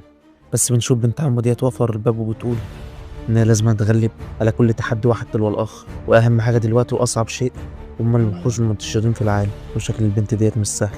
وبنشوف فعلا البنت ديت وصلت على مدينه بطلنا وكمان وصلت عند بيته. بنشوف بطلنا نزل انه يستقبلها وبدا انه يتعرف عليها لانه اصلا ما كانش فاكر وشها، وطلعها عنده ببيته وبدا انه يستقبلها ويقول لها انت جايه هنا عشان تشاركي في المخيم الصيفي صح؟ وترد عليه وبتقول له نعم. ويبدا يقول لها لو بس احتجت اي حاجه ما عليك فقط غير انك تتصل بيا وهتلاقيني عندك على طول. فبتشكره طبعا، وكمان بيديها مفتاح احتياطي للشقة عشان لو حبت إنها تروح أو تيجي في أي وقت هي عايزاه. ونشوف بطلنا وهو ماشي فبتقول البنت ديت إن ابن عمي باين عليه إنه شخص لطيف وسهل التعامل ومش هيتدخل في شؤون. وعلى الصعيد الآخر بنشوف بطلنا بيقول إن من حدسي لما كنت جالس معاه منذ قليل شعرت بهالة غريبة خفيفة جاية من نحوها، ومن الممكن إنها تكون مستيقظة أيضا. وفعلا بطلنا بدأ إنه يحس منها إحساس غريب. أول ما بطلنا بيمشي بنشوف البنت ديت بتتكلم حد على التليفون وبتقول له يبدو إن ابن عمي لطيف وغلبان جدا ومش هيتدخل في أي شؤون، فإحنا نتحرك إمتى؟ وبيتفقوا على مكان معين عشان يتقابلوا فيه. وبتقفل البت ديت مع الاشخاص اللي بتكلمهم وبتقول في نفسها تمام، بما ان انا خلاص وصلت للتو فمفيش اي وقت ولازم ابدا التدريب على الفور، ولازم ابن عمي ما يكتشفش الامر لان هيكون من الصعب جدا ان اشرحه له. وزي ما هي قلقانه بيكون بطلنا قلقان طبعا لانه مش عارف يتدرب زي ما بتدرب على طول. وبقول حتى تدريب طاقه الشمس هيبقى اكتشافه سهل جدا بسبب الضوء والطاقه اللي بتخرج مني اثناء التدريب. ونشوف ان هما الاتنين عمالين يحاولوا انهم يخفوا طاقتهم عن بعض، وتكون بنت عمو ديت مجهزه له العشاء وبيبداوا انهم ياكلوا سوا، وبيحاولوا انهم يتعاملوا بشكل طبيعي جدا لان هما الاتنين بيحاولوا انهم يخفوا عن بعض طاقتهم الداخليه. وبنشوف ان اثناء اكلهم تليفون البنت دي بيرن مره واحده، فبيقوم بطلنا من مكانه وبيقول انا كده كده كنت خلصت اكل فتقدري تتكلمي مع صديقتك زي ما انت عايز. وبنشوف البنت ديت في اوضتها بتتكلم في التليفون وبيقول لها الشخص اللي بيكلمها ان التغيير العظيم للارض والسماء هيحصل تاني مره اخرى، والتغيرات اللي حصلت قبل كده هتحصل تاني. فبتساله على الوقت فبيقول لها ان الكلام ده هيحصل الساعه 3 بعد الظهر بكره. فبترد عليه انه ما يقلقش وان انا هكون موجود هناك. وبنتفاجئ كلنا ان بطلنا واقف عند شباكها باستخدام قوته وطاقته طبعا عشان يشوفها بتتكلم مع مين، لان زي ما احنا كنا قايلين ان هو شاكك ان هي مستيقظه زيه. وبيتفاجئ لما يسمع انها رايحه بكره عند بلده يانجو اللي معروفه بلده الموت. وبيقول بطلنا يانجو مش دي البلده السياحيه المشهوره اللي على بعد الساعه بس من هنا. وبتتاكد شكوك بطلنا لما بيشوف بنت عمه عماله تتدرب باستعمال طاقه الروح بتاعتها، وبيقول زي ما انا اتوقع فهي مستيقظه روحيا. وبيقول لحسن الحظ ان بمستواها الحالي ما تقدرش انها تلاحظ وجودي ولا تشعر بهالتي القويه لان انا اقوى منها دلوقتي. بس بيكون متفاجئ انها في المدرسه الثانويه ووصلت بالفعل للمستوى التاني من فائز الشبه، وخلاص على وشك الاختراق للمستوى التالت، يعني قوتها لا يستهان بها. وبيقول يبقى كده الانضمام للمخيم الصيفي كان مجرد حجه ليه. بس بيقول بطلنا بما ان وجهتها مدينه يانجو ديت اكيد هي عارفه بالتغيرات اللي حاصله هناك، وحالها زي حال بقيه المستيقظين اللي هيكون هدفهم الحصول على القوة والطاقة من هناك عشان يزودوا مستواه.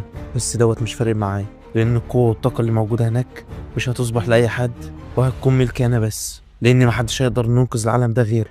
وبيبدأ إنه يتحرك. ونشوف إن بنت عمه ديت حست بشعوره وبدأت تقول أنا مش عارفة إن دوت كان مجرد خيال ولا فعلا كان في حد بيراقب. وبنتقل بينا المشهد على بلدة يانجهاو اللي فيها التغيرات اللي عمالة تحصل ديت. وبنشوف إن على بوابة المدينة بنت عم بطلنا ديت وهي بتقابل واحدة صاحبتها، وبتبدأ البنت ديت إنها تطمن عليها وتسألها على ابن عمها والكلام ده، وبيبدأوا إنهم يتحركوا. وبنشوفهم قابلوا بنت تالتة تلقب بالأرملة الجميلة، ويبدأ شخص قاعد كده إنه يتكلمهم ويقول لهم تمام بما ان خلاص اتجمعنا هنا، خلينا نتكلم في الموضوع المهم والرئيسي. فبنشوف ان بنت عم بطلنا دي مستغربه وبتقول ان مش المفروض ان في سيده كمان المفروض انها تنضم لينا؟ ازاي كده نتحرك من غيرها؟ هي بتكلمها السيده الملقبه بالارمله ديت وبتقول لها ان البنت ديت دائما غامضه، واحنا خلاص اتعودنا على كده، عشان كده خلينا نتحرك دلوقتي. وبنشوف ان على بعد امتار منهم بيكون بطلنا قاعد وعمال يراقبهم، وبنشوفه عمال يحلل قوتهم، وبيقول ان اضعف شخص ما بينهم قوته فأس الشبح مستوى الاتنين نجوم، وان الشخص كان بيتكلم دلوقتي يعتبر اقوى شخص فيهم ومستواه من مستوى فأس الشبح 3 نجوم، ومن كلامهم ده لسه فارقهم ناقص، وفي شخص قوي غالبا غايب دلوقتي. وبنبدأ نفهم بقى ايه هو التغيير اللي حصل في بلد تيانجو دي، وبنعرف ان فجأة ومرة واحدة على قمة الجبل اللي موجود في نص البلدة ظهر زي شجرة غريبة كده ارتفاعها طويل جدا لدرجة انها وصلت للسماء، ومحدش عارف اخرها ولا نهايتها فين، اللي بتمتد لأقصى السماء. بس التغيير اللي حصل دوت مش زي اي تغيير حصل ولا مر على اي مستيقظ قبل كده، لان التغيير دوت لا هو تغير في البيئة ولا في الطقس ولا حتى في تشكيل سطح الارض، بل النبتة ديت ظهرت بطولها الغريب ده وعملت تتحرك وتنتشر بشكل غريب بالطول وبالعرض، ومحدش قادر انه يوقفها. ونشوف ان مجموعة الاشخاص دول وصلوا لمكان النبتة دي، ونشوف ان على وشهم علامات التعجب والاستغراب جدا بعد ما شافوا النبتة ديت على بعد امتار منهم. بيقولوا إحنا ما كناش مصدقين اللي بيحصل، بس بنشوف ان البنت اللي اكلت قابلت بنت عم بطلنا دي بتتكلم وبتقول انتظروا مكانكم، انا كان لازم اقول لكم كده من بدري، احنا لازم ما نقتربش اكثر من كده. فبيبداوا يسالوها باستغراب، ويقول لها انت ليه بتقولي كده؟ وترد عليهم وتقول لهم انا كنت زيكم متحمس ان انا اجي هنا عشان ازود قوتي، بس بعد الهاله اللي شعرت بيها من الشيء الغريب ده لازم انا اقول لكم على الحاجه اللي انا اعرفها. وبتبدا تتكلم وتقول ان الشيء ده اول ما ظهر كان ليا صديق هو وفريقه كانوا برضه بيسعوا للقوه، وازاي يقدروا انهم يمتصوها من الشيء ده، كانوا اقوى مني بمراحل ومن مستوى عالي جدا. وبالرغم من كده لانهم ساعه ما قربوا من الشيء ده والنبته ديت كلهم اختفوا بشكل غريب جدا، ومحدش قدر انه يلاقيهم او يسمع عنهم تاني، وشكلهم كلهم ماتوا موتة شنيعة. وبتبدا انها تحس برعب وخوف شديد جدا وتقول ان احنا لو تنينا على الطريق ده فهننتهي بنفس المصير وهنموت بدون قبل. وبتكمل وبتقول انا في البدايه كنت فاهم ان انا اقدر اتقبل الرهان واجي، ويا اما اعود ومعايا حصاد وفير من قوه وطاقه او خلق حتفي، وما كانتش فارقه معايا اي حاجه. بس من ساعه ما شفت الشيء ده والهاله اللي حسيتها منه وانا الخوف اتسلل لقلبي من غير ما احس، وحدس بيقول لي ان احنا هنقابل المره دي شذوذ وتغيرات مجهوله وقويه لحد الرهب. فارجوكم، انا عكس ما كنت اتوقع، انا لسه مش مستعد ان انا اموت هنا، انا عايز انسحب. فبترد عليا بنت عم بطلنا وبتقول لها بصراحه عندك حق، احنا كلنا في الحياه شعرنا باللي انت حسيتي بيه ده من ساعه ما شفنا الشيء ده والهاله الكئيبه اللي حسيناها منه، وان مفيش وصف قادر يوصف شعور الخوف والقلق اللي اتسلل قلوبنا كلنا. وكأن الشيء ده بيقول لنا اللي هيقرب مني هلتهم حياته بدون أي ذرة رحمة، ولكن إن هو ده الضرب اللي احنا اخترناه، ضرب المتدربين في القتال، واحنا خلاص قررنا إن احنا نتقدم في طاقتنا وقوتنا لحد ما نبقى أقوى الأشخاص، ودلوقتي مفيش مجال للرجعة. وبنشوف بطلنا واقف ومراقب الكلام ده كله، وبيقول فعلا المكان ده حالته محيا بالموت، لأن بعد اللي شاهدته طوال الأيام الماضية من شذوذات المكان ده مختلف، وحاسس من ناحيته بهالة شذوذات مظلمة، وما روحتش مكان بيبعث قدر من الهالة مخيف وقوي كده زي ده. وحظهم انهم اختاروا انهم يتدربوا ويزودوا قوتهم هنا، فعلا حظهم سيء جدا. وبنلاحظ يا صاحبي ان النبتة ديت مليئة بجثث كل الاشخاص اللي حاولوا يتسلقوها عشان يستفيدوا من قوتها وطاقتها قبل كده. وبنشوف بنت عم بطلنا وهي لسه بتشجع اصدقائها وبتقول لهم ان خلاص ايها الرفاق مفيش وقت للخوف او التفكير، وبما اننا كده كده في الخطر وجينا لحد هنا فاحنا مش هنرجع، خلينا الوفاق وهنحصل على اللي احنا عايزينه. والموقع ده افضل مكان لاستشعار هالة وطاقة المكان والتدرب وتطوير مستوانا، وكمان بعيد عن الخطر. فخلونا مكاننا كده وزي ما احنا ونبدأ نتدرب، وكل واحد يبقى على مرمى نظر التاني وعلى كم كبير من الحذر. وبتقول في نفسها ان بالطريقة ديت هنكون في مأمن نسبي، لاننا لا قريبين ولا بعاد قوي. ونشوفها فعلا بدأت انها تستحضر هالة المكان هي واصدقائها عشان يبدأوا يعلوا من مستواه، ويكون بطلنا معجب من المكان والموقع اللي اختاروه، وبيقول هما بيتدربوا على مسافة آمنة جدا ليست قريبة أو بعيدة أكثر من اللازم، ودوت متوقع من طالبة متفوقة اختارت موقع يحقق أقصى فائدة وبدون تهور أو التعرض للخطر. وبنشوف فعلا يا صاحبي انت عم بطلنا وجماعة أصدقائها بدأوا إنهم يتدربوا ويعلوا في مستواهم، وبيكون بطلنا مستعجب إن بنت عمه عمالة تتطور بسرعة، وبيقول ده أنا كنت مستهون بيها جدا، ده خلاص قربت إنها تخترق لفأس الشبح من ال3 نجوم. فعلا بنت عمتي دي موهبتها خارقة بالرغم من سنها ده، وهي وصلت للطاقة والقوة دي. وبنشوف بنت عم بطلنا فعلا قدرت انها تخترق المستوى في اساس الشبح من الثلاث نجوم ده، وبيكون اصدقائها كلهم متعجبين من قوتها اللي قدرت توصل لها في السن الصغير ده، وبيشجعوها بسبب طاقتها المهولة. بس بنلاحظ يا صاحبي ان الشجرة الكبيرة دي بدأت انها تتحرك في اتجاههم وعمالة تلتهم اي شيء بيجي في طريقها. وبيلاحظها رئيس المجموعة بتاع الاطفال دول، وبدأ انه يحذرهم، فبياخدوا حذرهم كلهم فعلا، وبدأ انهم يتحركوا بعيد عنها ويهربوا باقصى سرعتهم. وبيستغربوا ان الشجرة ديت حاسة ببهلتهم من المسافة البعيدة دي، بس مفيش وقت للاستغراب يا صاحبي، لان الشجرة دي بتكون بتقرب منهم باقصى سرعتها ومش رحمة اي حد في طريقها. وفعلا بنشوف الشجرة دي هي عمالة تلتهم اصدقاء بنت عم بطلنا وتسحبهم ليه، والباقيين بيحاولوا انهم يهربوا وينجوا بحياتهم. بس بنشوف يا صاحبي ان وسط ده كله بنت عم بطلنا وهي مش حاسة بأي حاجة من حواليها، ولسه بتخترق في مستوى فأس الشبح، مش حاسة باللي بيحصل بره، لأننا بنعرف إن أثناء الاختراق بيبقى في ضوضاء شديدة جدا بتعزل الشخص عن أي حاجة حواليه. وبنشوف يا صاحبي إن قومة النبات ديت أي حاجة بتبتلعها بتختفي وتتلاشى فورا. وبنلاحظ يا صاحبي إن خلاص النبتة ديت على وشك إنها تبتلع بنت عم بطلنا، وعمالة تكسر في الهالة اللي حواليه. وبنشوف إن الأرملة السوداء مستعجبة من زمايلها وعمالة تقول لهم إحنا ما ينفعش نمشي ونسيب إيه في خطر، وهي مش حاسة بأي حاجة حواليها، كده هتموت لا محال. فبترد عليها البنت اللي كانت خايفة إنها تيجي هنا من الأول، وبتقول لها أنت عايزين أعمل إيه دلوقتي؟ أستهلك الحبة الباقيين من طاقة الروحية لحمايتها؟ هي اللي اختارت إنها تتدرب هنا يا بنت البياعة، عشان كده وجودها هنا في خطر دلوقتي مسؤوليتها.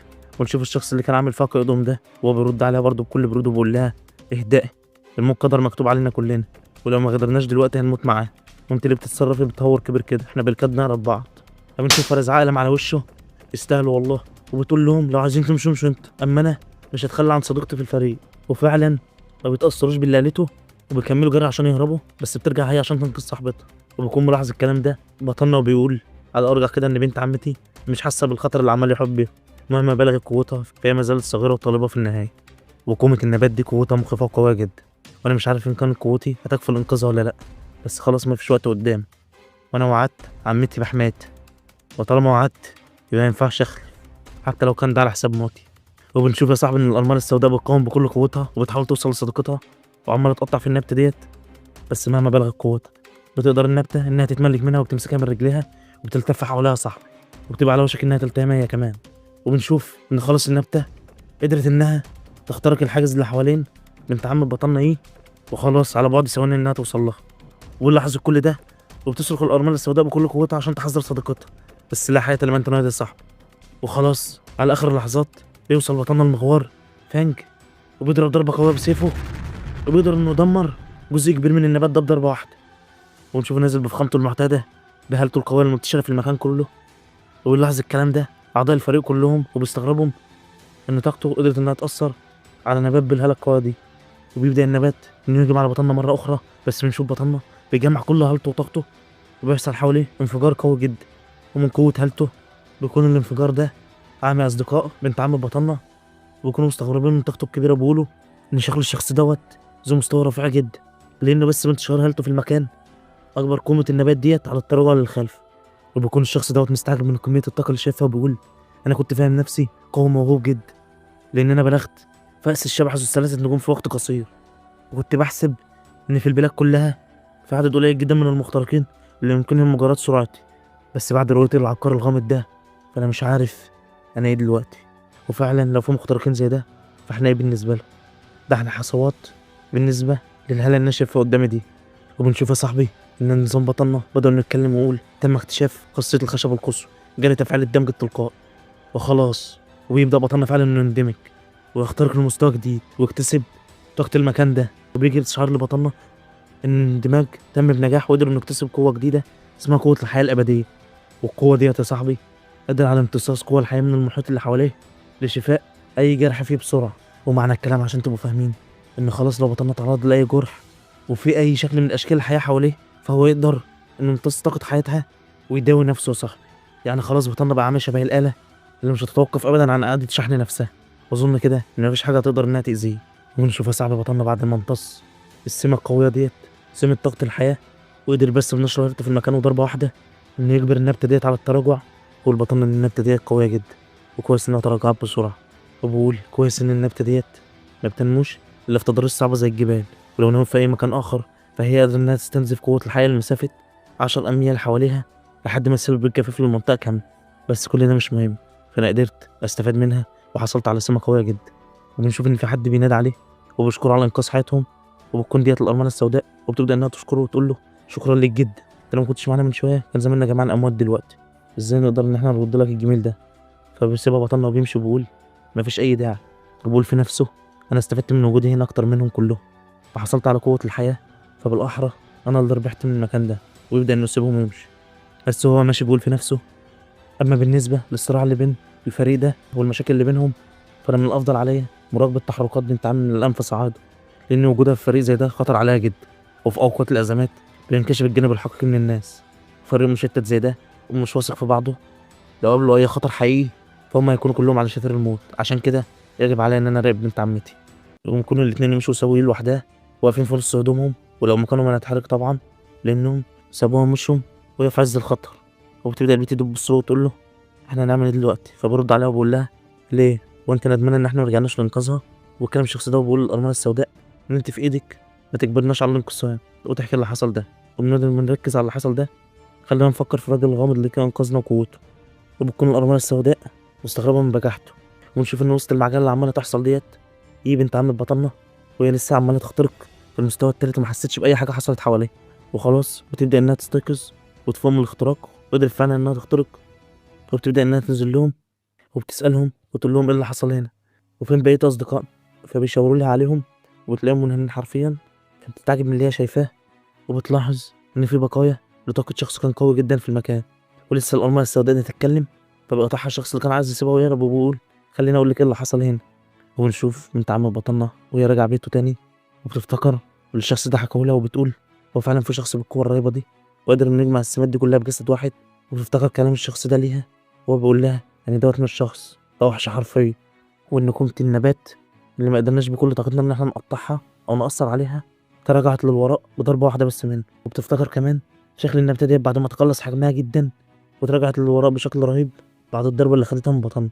وبتقول في نفسها ان سبب نشر الهالة القوية ديت ان كان عايز يخوف النبتة دي، وبعد الضربة القوية والهالة اللي نشرها فالنبتة ديت بقت عاملة زي الدجاجة بالظبط بعد ما كانت شبه الوحش الهائل، مش هتجرؤ انها تنزل الارض مرة اخرى. وتشوفها بترجع تاني البيت وما بتكونش عارفة طبعا ان ابن عمها هو الشخص اللي انقذها ده. ونشوفها وصلت البيت وبدأ نستعبط تقول لها انت مالك وشك شحب ليه كده وباين عليك الخوف. فبتستعبط هي كمان عليه وبتقول له ان انا بس مرهقة من الدراسة لوقت طويل. فبقول لها انت بتعملي بجد جدا، تقدر انك ترتاحي وكده كده نطلب طعام جاهز الليل.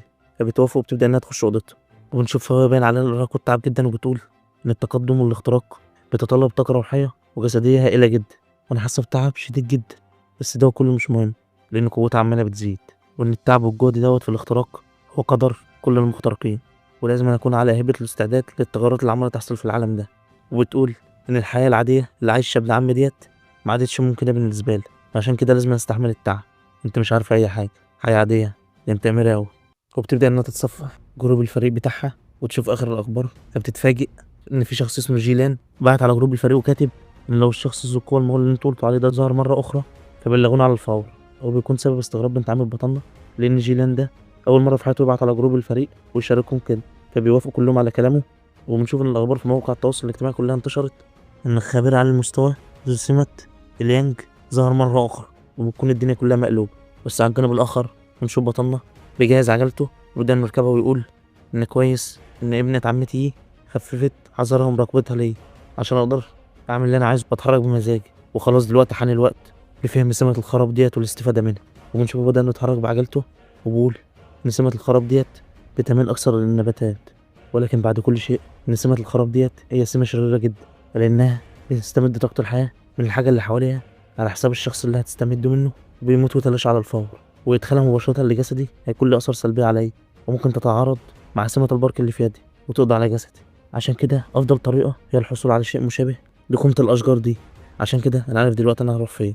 إزاي بطلنا ناوي إنه يستفيد من سمة الخراب القوية دي القادرة على اكتساب طاقة الحياة من أي حاجة حواليها، وهو متأكد إنه خلاص مش هيقدر يضيف السمة دي لجسمه، لأن لو ضافها يا صاحبي هتموته وتدمره، وما احناش عارفين إيه اللي في دماغ بطلنا. قوة بطلنا هتوصل لحد فين يا صاحبي، ولسه قدامه تحديات ومخاطر أسطورية هتقابله. فلو عايزنا نكمل الحكاية العظمة دي كان عليك إلا إنك تقدر تعبنا ومجهودنا بلايك وتنورنا واشترك في القناة. وقبل ما تقفل ادخل شوف الفيديو العظمة اللي ظهر قدامك ده وبحبكم في الله. سلام.